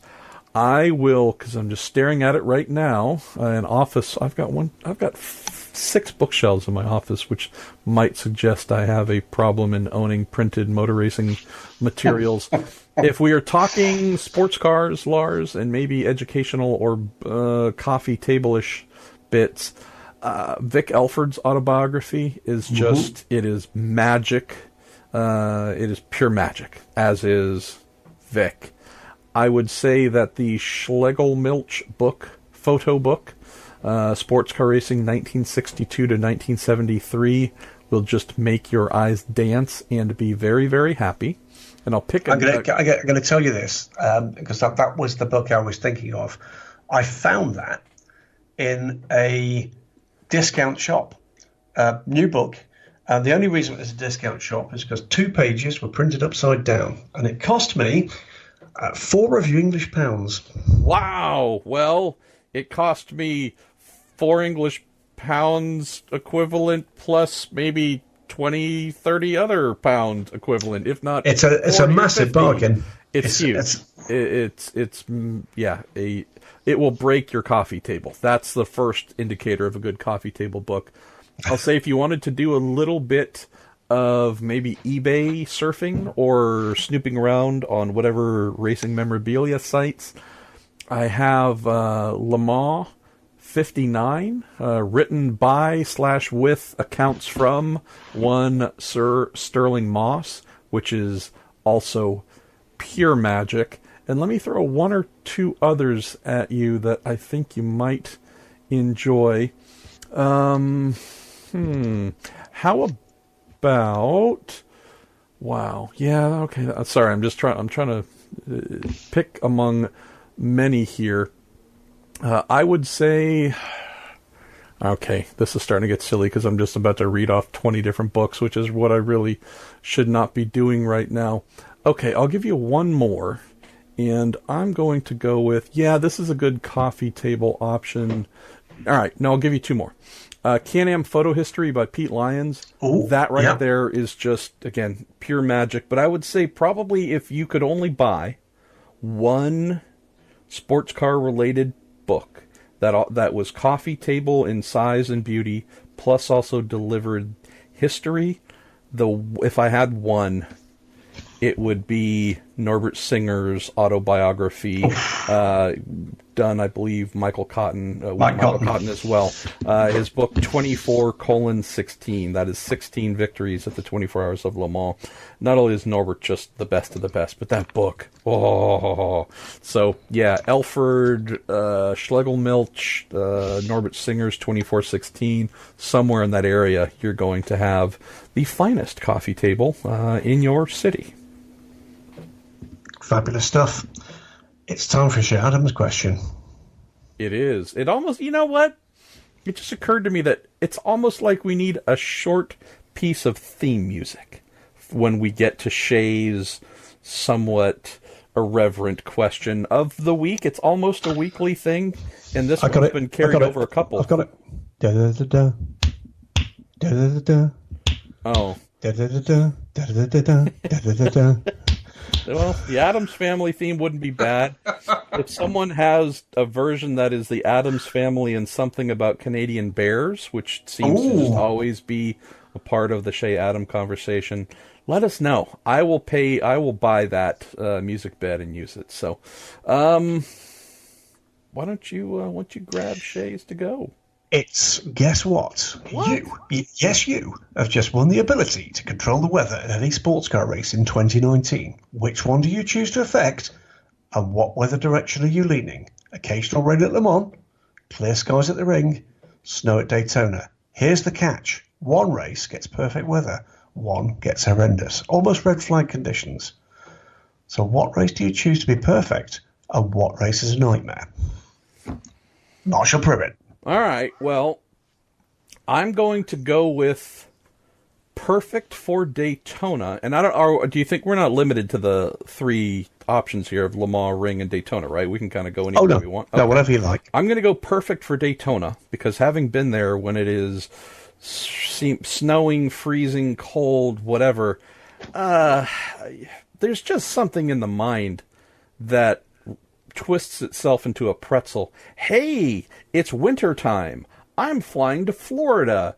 It is tropical-ish, as I think my mind always associates it. Therefore, this should be a nice warm respite. And it's been warmish at times, but we've also had a lot of bad weather there in recent years. So I think having a warm, sunny Daytona, although that'd probably be further evidence of the climate going completely mad, I think a perfect Daytona would be really nice, because what better way to kick off a long season than perfect weather? The one that is horrendous. I was about to say horrendous. I just made up a new word, horrendous. Another this one. is something I used to do a lot. I mean, it's been months, but I just made up horrendous. No, you did one last week. I did? Yeah, you did. Well, then I guess I forgot that one. But whatever it is, horrendous is better. So at least I can say I'm getting better at making up nonsense. I would say horrendous, almost red flag conditions, I would reserve for IMSA's visit to Virginia International Raceway for the GT only event. Not because I want to see a lot of cars crashing, quite the opposite. That is such a fast and rolling circuit, up, down, camber, left, right, all over the place, with GTLM's finest cars and drivers, and in theory, teams truly minimizing down to the second how long their AMs are in GTD cars to make sure the pros are in. I just think torrential downpour in amazing GT cars, and then watching amazing drivers have to master a circuit that almost, even in a straight line, is going to be trying to pitch you off the thing.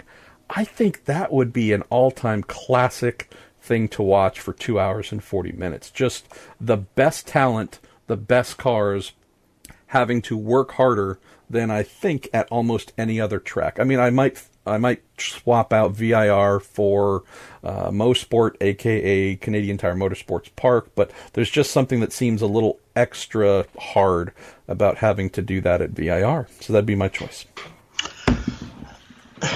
Difficult, isn't it? I mean, for me, the one race meeting where weather has a fundamental effect on me my enjoyment of the race meeting and my ability to function at the level you need to for a long time. Oddly enough, you've touched on it. It's the Le Mans 24 Hours.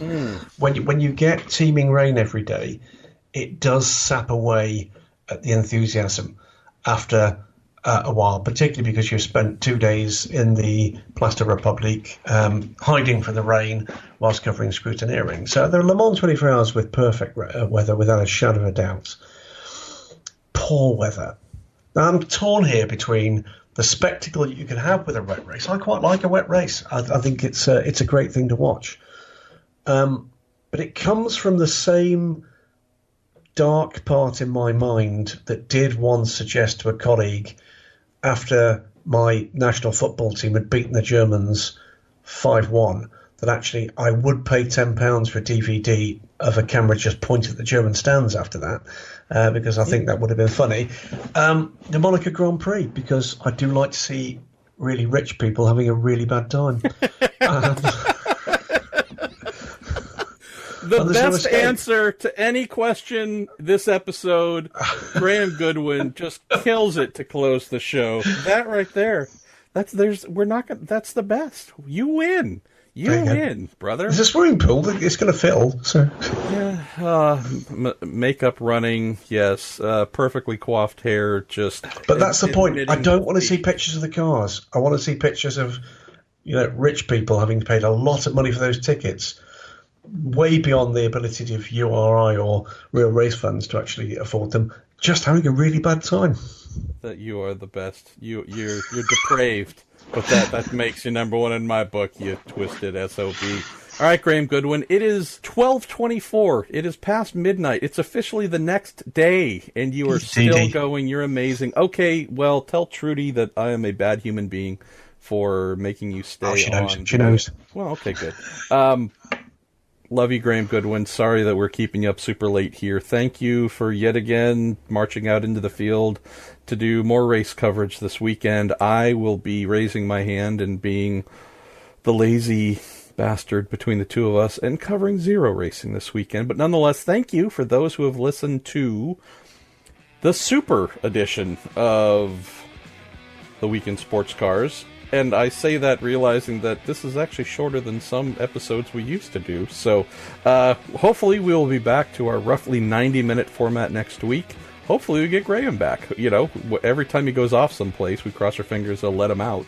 So provided, yes, no extradition treaties are needed, we will look forward to speaking to you next week. And thank you again to Graham, the DailySportsCar.com team, and also to our awesome supporters at Cooper Tires. I'm Marshall Pruitt. We will speak to you next week.